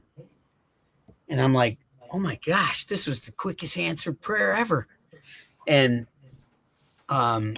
so we get done and we do the Bible study. And after I go up to Steve, I go, hey, are you a bass player? And he's like, no, I'm a guitar player. And I'm like, man, we're looking for a bass player. So we told him about studio. Steve came to the studio next night. And I said, here, play guitar. And it just so happened, remember Nick from not Nick, the brother, the bass player from Maelstrom? Yeah, what was his name? That guy was a beast. Oh my God. Remember him? Yeah, totally. That guy was a beast on bass, and he came out that night, and we had been ministering to him about the Lord because he knew us before Jesus, and he was just like, what is going on with you guys? We used to play with them out all the time. And he came, and we were jamming earlier, and then Steve came and started, he played some guitar, but we just weren't looking for another guitar player. And I said, Steve, and plus he was a little more rock and roll where we're metal. So I just said, Steve, we're looking for a bass player, man. And he does. Yeah, man. Steve plays like, he said he plays like Steve Harris. So anyways, he came out and he went home. He said, yeah, no, I'm a guitar player. So he went home that night, and the next day he came back and he goes, my wife and I were talking, and she's like, Steve, if they need a bass player, why don't you just play bass? And he's like, okay. He went out and bought a bass, and he came, and that started Warrior with Steve. But if you remember, Bruce, she said, Steve, if they need a bass player, go ahead and play bass for them, because You're a better bass player than you are a guitar, anyways. Yeah. But Fern, now to answer Fern's to say what we said about Rick, I don't know how it happened. Rick showed up somehow at one of our rehearsals, and Rick was not a virtuoso keyboard player. Not at all. Rick was this 2 fingers, and all we needed him to do was some explosions and play He Died and Holy Holy. And Rick came, he was a baby Christian, but we just knew like there was something about him that he needed to be in the band, and he was an amazing guy. He was very good with people. He was very funny, Fern, like you said. And somehow he made it into this band. And he, like I say, he was not a virtuoso. He was very basic, but he could play He Died really well, and he could do the explosions, and he looked great. And that was it. So, but that's how Rick came in. You remember when we were playing football and he came behind Roy, the other guitar player, and when Roy jumps up to get the ball, he pulls his pants down from the I'm not surprised. And he also was the one that put Barbie on the back of your guitar. It wasn't he did it. Oh, I thought it was you. Oh, man. Yeah, I think we clarified that on the Paradox podcast, didn't we? Yeah. Yeah. I always thought it was Fern. So Oh, that's great. But I won't forget that coffee thing that you pulled on me, so I owe you. what was it? The coffee thing that you pulled on me. Oh, at the restaurant with the salt? Yeah. Oh, Share that, Fern. Share that. Well, we were at this restaurant on both bands, and it was about 2 or 3 o'clock at night, and it was here in San Antonio. And I was drinking some coffee, and of course, I got up and I went to the restroom. And as I got up and I took off, Barbie grabbed my coffee, and he opened up the salt bottle, and he took off the cap, and of course the whole thing out on my coffee. So I came back, and everybody was just like, everybody was in it, except me. So I'm sitting down, and I just go like this, and as I'm taking a big old swig of on the coffee, and I just started spewing it out. It was Oh, man. yeah, that was a pretty common thing around there. We did a lot of stuff like that. Bro, we went through the whole de-pantsing thing for a while, and that had to come to an end. Because of what happened, yeah. We were in actually Corpus Christi, Texas, and it happened, and it wasn't good. It wasn't good. And it's during load-in, and they did it to one of our roadies. Roadies, Shannon. Not good. And then one of the guys, he rebuked us later, and I said, didn't the pastor walked up right when it happened, wasn't it? I don't know if he's the pastor, but he was one of the leaders. And yeah. He just said, guys, that's unbecoming of Christians. And I said, I agree, and we're done. And I just told the guys, we're done with this, man. We're done with the thing. I remember when we were in the studio, we were tracking drums. Yes. And for some reason, we were trying to get Bruce to go in there and tap on the microphone for the snare. You remember that, Bruce? Yeah, and Rick de-pants me. Yeah, Rick was hiding behind. We had some sound barriers. It was a bunch of guys, so fine, but still, Yeah. just at some point, grow up, you bums. Yeah, but that was funny as heck, man. See, it's y'all's fault for not wearing belts. Yes. Well, yeah. I still to this day, I wear sweats 90% of the time. I'm a sweat guy. You know what, Ray? Just for old time's sake, man. Next time this coming when you guys play at Immortal. Yeah, just come up behind Bruce and just. I'll do it. No, I'll have pants on there with a belt. They're not. They're not coming down. Oh, I'm sure Steve Barhurst would love that. Yeah. Oh, bro. Oh, yeah. Yeah, you sure he won't love that. Nick, let's talk a little bit about you real quick. I know this is the Bruce show, but No. Hey, while you're doing that, I'm gonna run out and get my other guitar. I want to show you guys. okay, cool. Nick, so like your style of playing, I know you cover a lot of bands, a lot of stuff, and you have your own original stuff. What do you consider your kind of style of writing or playing? Would you say you're a Steve Vai kind of guy? Definitely not a Steve Vai guy. I mean, I love Steve Vai Mhm. and totally respect him, but I was never big into Vai or Satch. I liked, guys like Michael Schenker that play real melodically, but also have chops.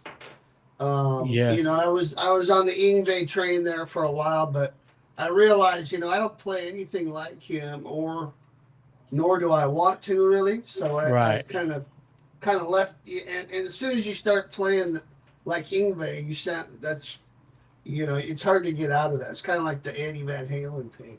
Yeah. So, but I love guys like Warren DeMartini and George. Oh Lynch. yeah.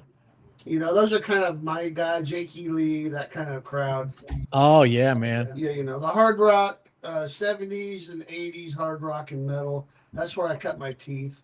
And I still love all that stuff. Yeah. Yeah. No, and it shows in your playing for sure. Thank you, brother. I've told you a million times. I try to comment on your little solo things you're doing, and you and I'm calling it out in front of you, buddy. We're gonna finish that Queensryche song. Okay, so I'm saying it publicly. I have just been, like Bruce said, I've been so busy with so many things. That's right. We're gonna do it. Queensryche cover. Yeah, Queensryche cover. That's right.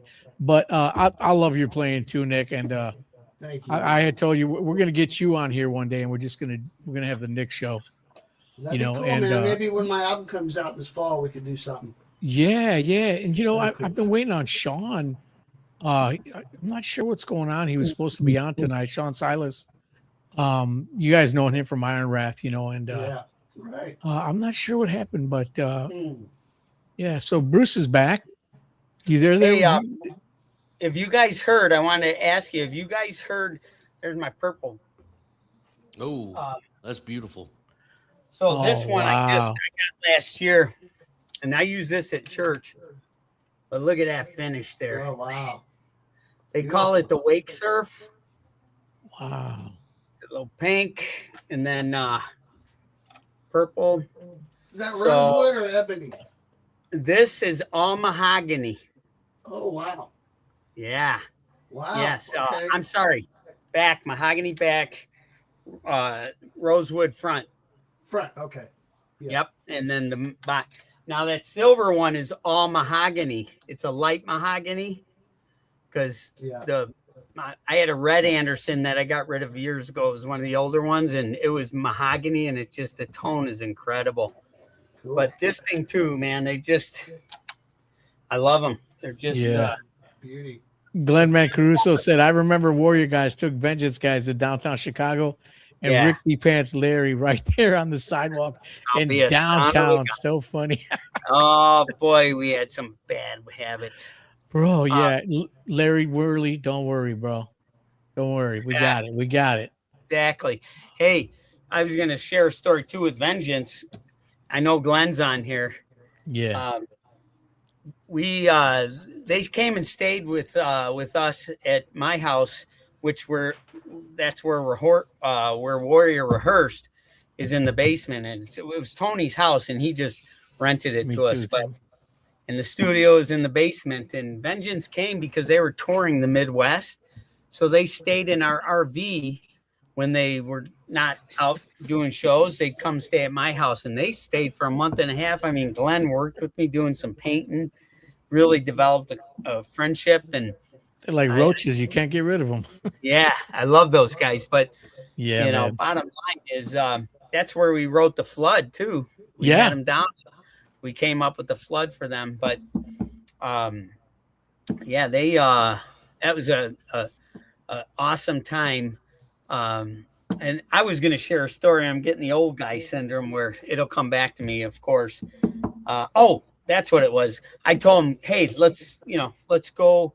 I got a lake we can go to. And I hadn't been to this lake in years since I was a kid. And I remember we took them and we got there and I'm looking, I go, well, they closed the main lake down because I guess somebody drowned. So there was this little part of the lake. And we come up and I believe it was Doug from Vengeance said, bro, this is not a lake. This is a forsaken bird bath. I laughed. He was so correct, dude. It was dirty water, but we still got in it. We played volleyball.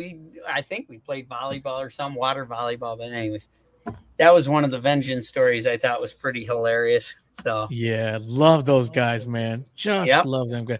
And another funny thing is when we recorded The Flood, and Roger Martin sang on it. Roger Martinez, I mean, we did that show at in Aurora somewhere, and Roger wasn't there, and the crowd is going, "The flood, the flood, the flood." And Bruce, I'm sure you remember this. Trissy looked at me. Yep, she says, "I'll sing it," and I'm like, "Babe, do you really?"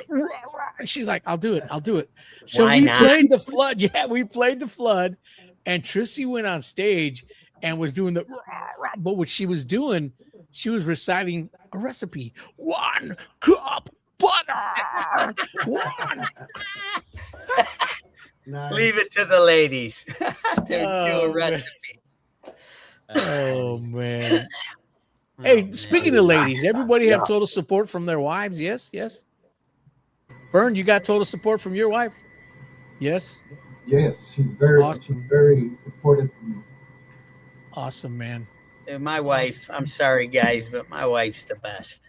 She is forever just let me do what I love to do, and if she has a problem, she will tell me and I will fix it. Yeah, but man. Bottom line, she has been my biggest supporter, and she's, she doesn't,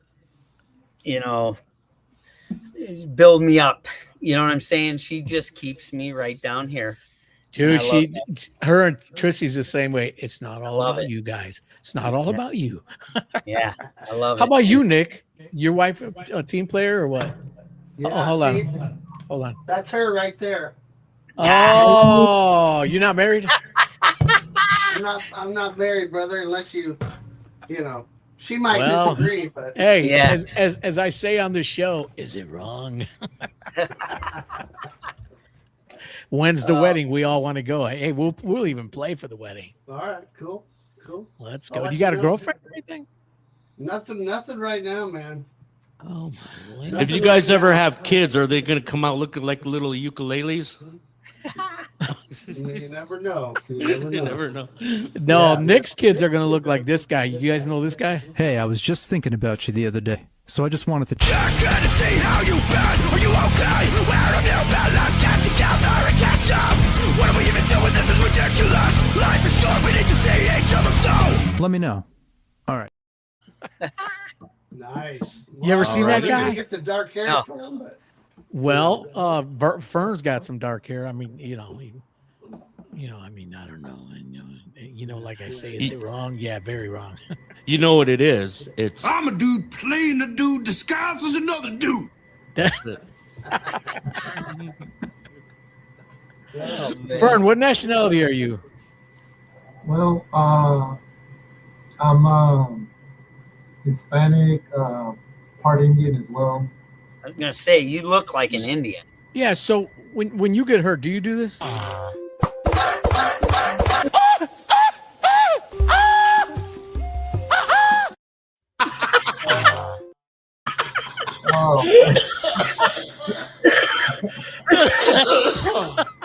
Do they do that where you come from? Yeah, more or less. Bro, let me hear one of those. Can you do that? Oh man, that's too good. Come on.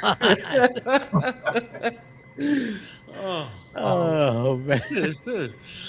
All right. So Fern, I found out my great grandma's 100% Cherokee Indian. Really? Oh, wow. Yeah, and it's obviously they must have met in the war or something, and then my great grandfather married her, and we did all the math, and it's and then my grandma was 50% right. my mom 25, and I'm 12% Cherokee Indian. So, Wow. but I don't look like an Indian like you. I mean, you really have the Indian feature. Yeah. What like Right. what looks Indian about him? Come on, He y'all. looks Nothing. Indian. I don't see He no looks Indian like in him. a pipe out his mouth. He'd look like a chief. Kimosabi. He is a Yeah. chief. He's the chief of his family, right? Yeah. There you go. Yeah. Minosabi, Kimosabi. There you. Yeah. What does that even mean? Do you know what that means? Yeah. What does that mean? It well, Tonto. It was basically a joke, but in the Lone Ranger, partly when I was growing up, the Lone Ranger was big, and we used to make fun of Tonto. Yeah. And Minosabi means I don't know. Kimosabi was the name of the Oh, right. Minosabi, Kimosabi. That's what it means. Gotcha. All right. I'm gonna mute you again, man. That noise is killing me. Sorry about that, guys. What do you think that is? He said it's the printer in his room where he's at. Oh. Yeah, it's just making a loud noise, Yeah. If I was, yeah. Anyways.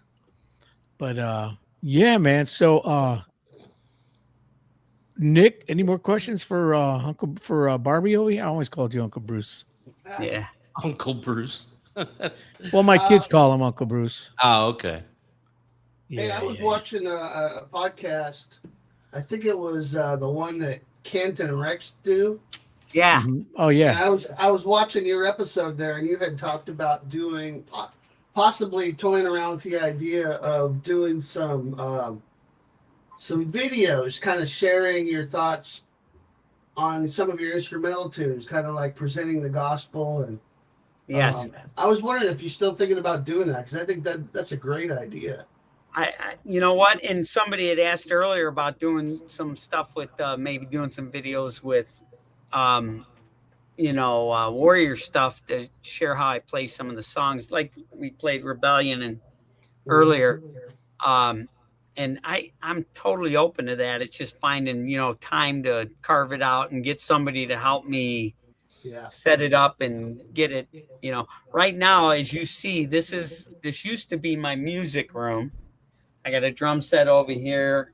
All my stuff has been changed around. My son is back from college. Is that where the Waiting in Darkness video was filmed? Right there, Yes. right in there? Okay. Oh, no, that was at Steve's studio. Okay. Steve Watkins' house. But that's a bed right back there, or back there in the corner. That's all my son's stuff in the corner. So I got kicked out of this corner. So right now it's, I kind of lost my music room. So he's got his job and he's saving money and he's planning to get his own place. But I'm now talking about we're going to probably be moving eventually to a little different house. But I told my wife I really want to have a music room studio where I can set up and do some rough tracking and all that. Steve always does our final tracking, but I want to be able to do some rough stuff. And cool. But yeah, and that would involve videos, I would hope. And awesome. Kelly's asking if I can share how your battle with cancer affected your music. So I'll quickly tell that story. I was really, how it happened. I was playing basketball with my son and I started getting really sharp pains in my hip. And I started going to a doctor and they couldn't figure it out. And about 7 months later, I was playing at church. I mean, I went through physical therapy, chiropractors, medicine, all these things. And I did all the tests. He said it could be a pinched nerve. And so ended up 7 months later, I was really not feeling well. And my hip was killing. I was on medicine. And I played at church, doing worship at church. And the keyboard player came up to me after and he said, "Bruce, would you go see my doctor? You don't look well." And I said, "I don't feel well, Kurt." And I've kind of given up because nobody's able to tell me what's wrong with me. They all say I got a pinched nerve. So the next day I went to his doctor And in 10 minutes, he said, something's jamming your hip. I need a test. I went and got the test, and he came back and he said, I think you have a tumor. I need a bone scan. Went through the bone scan. And sure enough, I had tumors everywhere in my body where I was having severe pain. I had tumors. And I was diagnosed with stage 4 lymphoma. And I left that appointment, and he said, yeah, you have lymphoma. You need to see an oncologist immediately and start chemo and radiation. And I remember driving down Route 83, and I said, Lord Jesus Christ, this is the day I live for, when I will meet you face to face, and thank you for all you've done for me. And I can't wait to just meet you face to face. I love you for everything you've done. And it was this beautiful moment. And I cried, and I called my wife, and we had some tears, and then began the process of treatments. Quite a to-do going through the chemo and the radiation and stuff. But 20 years later, here we are, and I've got some issues. As a matter of fact, you'll see my face is red. I did treatments yesterday. They come to my house once a month for 4 hours and inject me with, they call it hemoglobins. And basically, I'm getting somebody's white blood cells because the chemo that I took destroyed my immune system. So now they give me an immune system, and I have to do it once a month for the rest of my life. And I get some weird side effects from it, red face, rashes, things like that. But I'm still alive, so blessed. I have 7 grandchildren, 4 kids, wife for 4 years. Just such a blessed guy. Still playing in Warrior and hanging out with just some of the most wonderful people in my life with the Warrior team, and I'm just so grateful for them all. And so, Kelly, thanks for asking about that. But it also affected the music journey too, and my story. To tell people that I fear the Lord. And this is where maybe I'll take a moment, if you guys don't mind, and share a little bit of the gospel. Come on. Go ahead. Come Do on. it. Yeah. I use this story. I always share this one briefly. I was in chemo, and I was with all these ladies. There's probably 7 ladies, and they all had bandanas on because they lost their hair. And I didn't lose my hair. I mean, I thinned out a little bit, but I didn't lose my hair. And I think God said, you're going to be Samson for a while, and you're going to keep your hair. That's what you do. You use that hair for your music and stuff. But the bottom line is, I was sitting there one day, and the nurse asked me, she said, Bruce, how are you holding up? And I said, and all these ladies were out. I thought they were sleeping. And I said, I'm holding up okay. I said, you know what? I'm going to meet the Lord. And if I die now, I'm going to meet Jesus, man. And I long for that day to meet him face to face and receive my eternal life. Every knee is going to bow. Every human is going to stand before Jesus and give an account. Amen. And I tell people, I say, I have nothing to offer Jesus that's worthy. I am a sinner, and I'm broke when it comes to like anything for God. I am broke. But he has offered me the greatest gift in life, and that's his love, his salvation, Amen. his mission. And I surrendered and said, Jesus, I want you. I want your salvation. And my heart came alive, and here I am still to this day proclaiming Christ to people. So, and I told her, I said, so I long to meet Jesus, and I'll be okay. It's my time. And so I left. We all left. I left, and I didn't come back till the next week, Friday again. I would do it all week. And she said, Bruce, I wanted to tell you that when you left, that little older lady sitting next to you told me, she goes, wow, I can't believe how much hope that man has. And he inspired me so much. And she said, "Do you know the Lord?" And she says, "I want to." And she was able to tell her how to come to Christ. And I came back that next week and she died. And she said, "Bruce, I wanted to let you know I told her the gospel, but she said you inspired her so much. You were the last thing she heard before she died." Wow. Guys, wow. Blown Wow. away. I'm like, Wow. what an honor. Oh yeah. Imagine if it was all about me. Oh, I got kids. I got a wife. I'm going to die. No. Do we really understand what awaits us in eternity when we know Jesus? Mm. And for those who don't know Jesus, my heart breaks for you.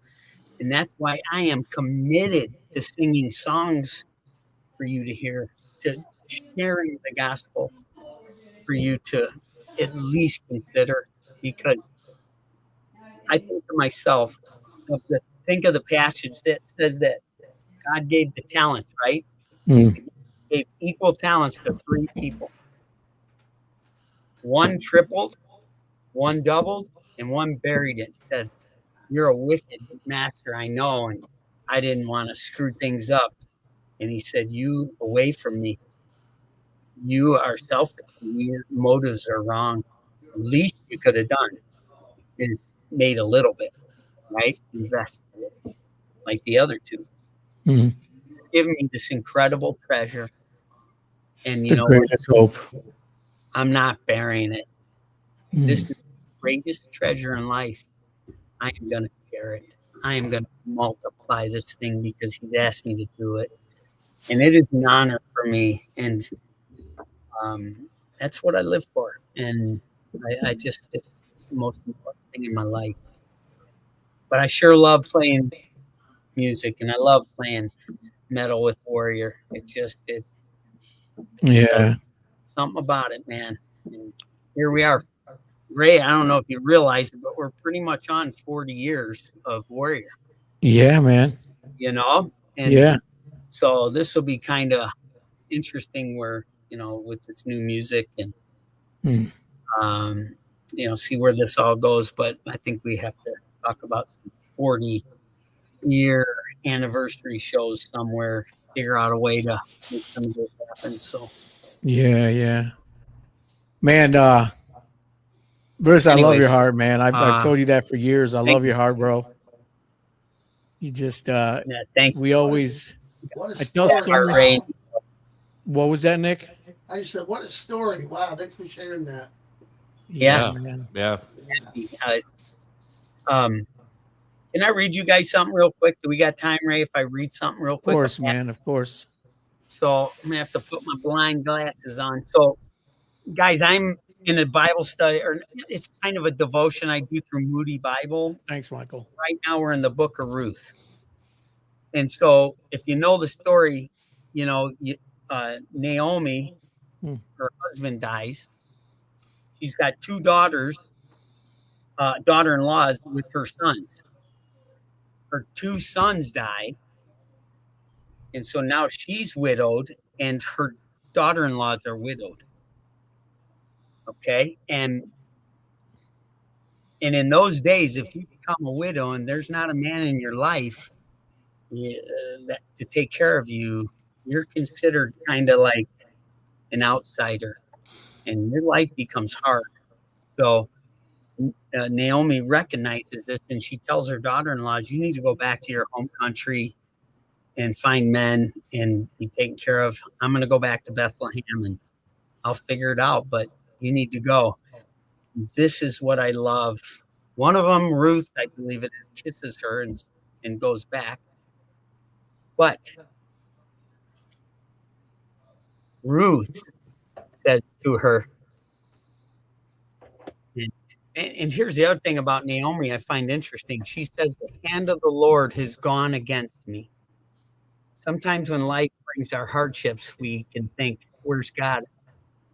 God's not with me. He's against me. I never felt like that when I was diagnosed with cancer. I felt like, Lord, you've told me that we're going to have problems in this life. We're going to struggle. I accept it. And I am going to die and meet you. That's not a bad thing to me. But Yeah. so this is what Ruth says. And she said, see your sister-in-law, your other sister-in-law, gone back to her people, to her gods. Return after your sister-in-law. Go with her. But Ruth said, do not urge me to leave you or to return from following you. For where you go, I will go. And where you lodge, I will lodge. Your people be my people, and your God will be my God. Where you die, I will die, and there I will be buried. May the Lord do to me, or may the Lord do so to me, and more also, in anything but death parts me from you. And when Naomi saw that she was determined to go with her, she said no more. And then, as you might know the story or might not, and I challenge everybody to read the book of Ruth. It is incredible. She goes and she ends up, her husband was relative to Boaz, and she ends up in a relationship with Boaz, and it's just an incredibly hopeful story. Here she thought God had abandoned her, and yet through the whole story we find out God had a whole nother plan. Guys, pain, suffering can unleash a whole nother plan in our lives that God will redeem our story. But we also have to accept that people are going to die prematurely. People are going to have cancer and struggle. Christians, what I struggle with and breaks my heart is to hear people said, well, yeah, I once walked with God and now I don't anymore because my son died or my wife died or something like that. And it breaks my heart. I can understand anger and maybe at times. I watched that Eric Clapton 7 or 12 Bars documentary. Oh, yeah. Real weird documentary. It was real depressing, most of it. But quite a story with the guy. And at one point he says to get off of drugs, he got on his knees and said, please, can you just help me?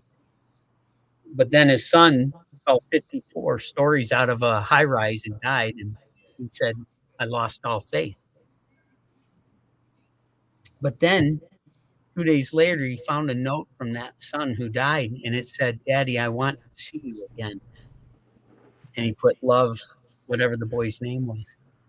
And he sat down and he wrote Tears from Heaven. And that became his healing. He completely committed his life from that point on to inspiring people to getting off of drugs and alcohol. And he opened a rehab center.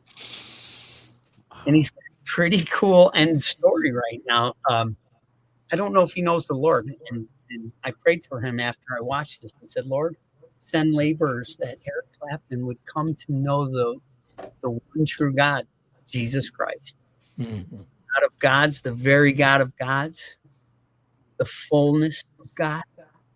And I pray that Eric Clapton will come to know the Lord Jesus. If he doesn't already, I don't know.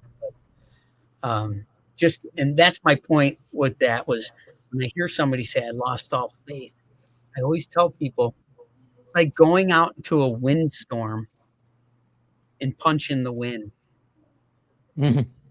How's that going to work out for you? Yeah. You are not going to stop the wind because you're mad and you're out there punching the wind. You are not going to stop the Almighty God from conquering this earth. Surrender to the Almighty and let Him lead you through this earth into the next life. Nothing will fulfill you more than Jesus. Walk in a relationship with the Lord. That's my story, boys, and I'm sticking to it. Wow, Bruce. You said a mouthful there, man. Nick, any last words for tonight, buddy? It's just been an honor to be here, Bruce. Great to finally meet you and talk to you. Hopefully, we'll get to do that in person sometime. But you're just really an inspiring guy. The music stuff is great, but just getting to hear your heart, man, that's even more inspiring. So thank you. Thank you, Nick. And I'm really glad you hung out with us tonight, dude. I didn't know who was going to be on, and Ray said a couple guys, and I didn't know who. And of course, Fern. I love Fern. Nick, I look forward to meeting you face to face and giving you a big hug, and maybe find a green room where we can have some fun jamming. That'd be good. Yeah. Yeah. Fern, any last words from you, brother? Yes. First of all, I just wanted to praise God for His intervention in our lives.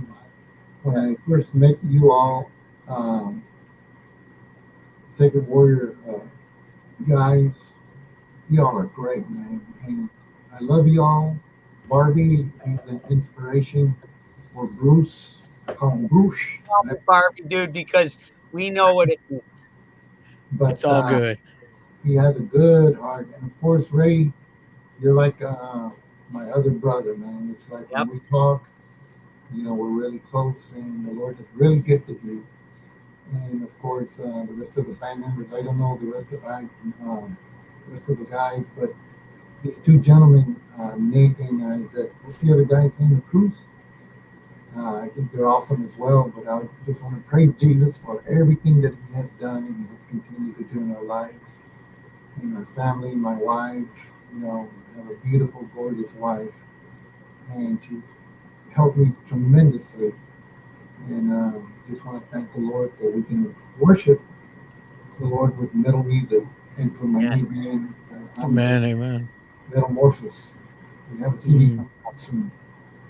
We got to get our butts back to Texas, man. We got to figure out a way to do a show in Texas. We used to do big shows in Texas, right? Yeah, I know it. I'm out there, and I'm like, there's got to be a place we can play in Texas. Oh yeah, there's 200, 300 people there, and we can see Fern and all the guys, man. So you see Trissy's comment there, Bruce? What's that? Yes, my wife there. Thank you, Trissy. Makes me well up and cry too. Trust me, man. It's all of us, man. It's God is amazing, and Bruce, I love. Hang on, let me mute Fern here for a second.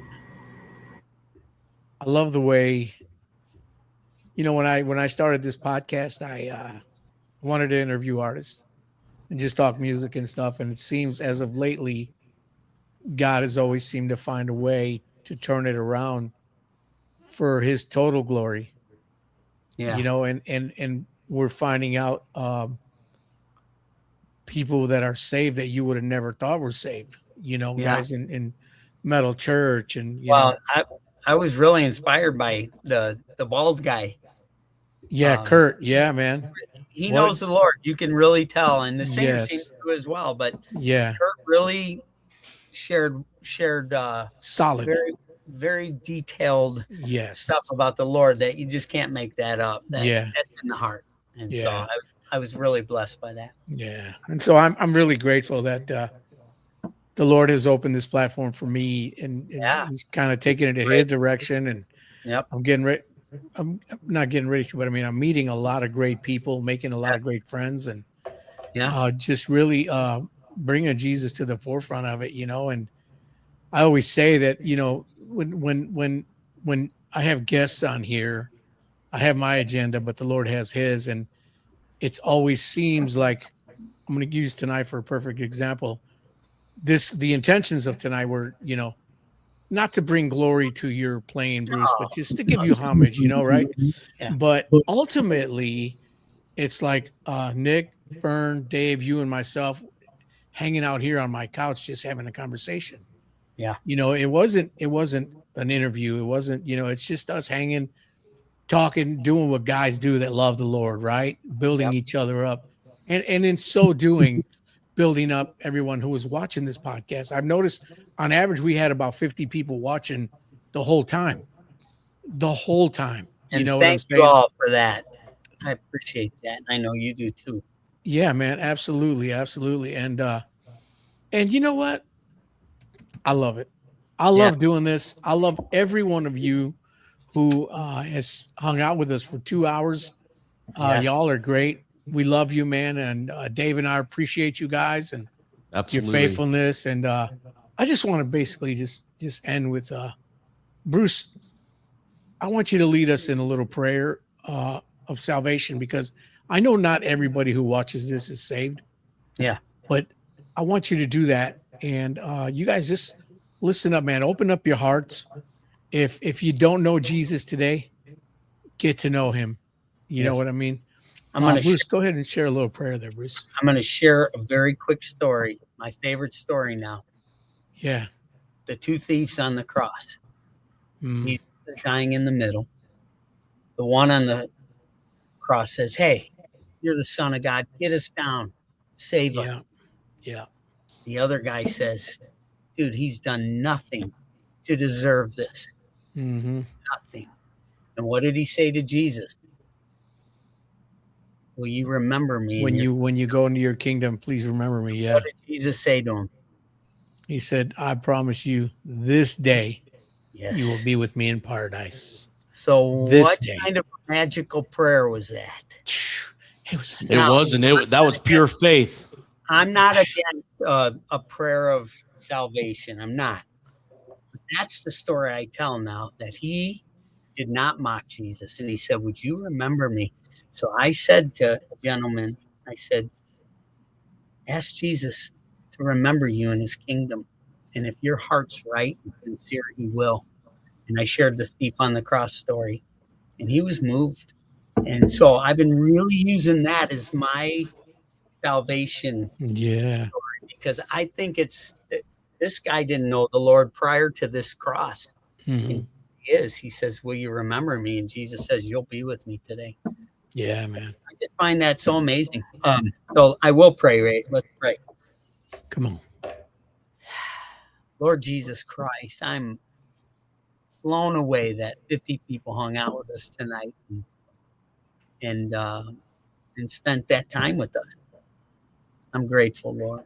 Such an honor to know you and serve you. And I am so grateful for Is It Wrong podcast, because I'm seeing how you're using it. Even in Doug Pinnick, I enjoyed that one. And frankly, my heart, it's sad that he doesn't walk with you, Lord, but I'm promising this. I'm asking you to send laborers who will move his heart to a true salvation, that he will call on your name, and we'll spend eternity together talking about music and love for God and all those wonderful things. Please send laborers. And God, for everyone who watched tonight, bless them, Lord. Keep them. Cause your spirit to shine on their homes, their families, their careers, everything. God, that you would just shine your face upon them. Bless them, Lord. And God, for each of the guys on the podcast tonight, that all of us would go in your name and your strength and with full purpose in our hearts to glorify your name through our gifts and talents. And God, I pray for Sacred Warrior that you will help us pump out 10 of the best songs we've ever written to inspire people to think about you. And the first one, Unstoppable Kingdom. There's nothing going to stop your plans. With that, Lord, we give you praise, glory, and honor, and continue to bless this podcast and draw people that many lives could be touched with the glory of God. Amen. Amen. Amen. Well, listen, you guys hang in there for a second, Nick, Bruce, and Fern.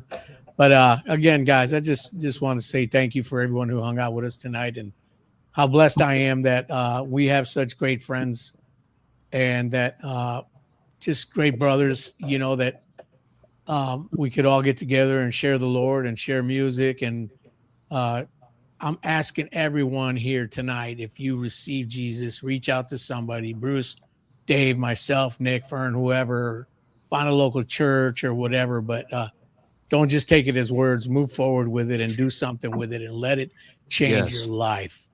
Yep. And you could always reach us here on the podcast, or the email, isitwrongpodcast@gmail.com. Read your Bible. Yes, that's right. Read your Bible. Get one of these. That's the sword right there. Yes. And remember to share this, especially tonight's episode. Share it with all your friends. I'm not even going to ask to subscribe and like it, yes, and share.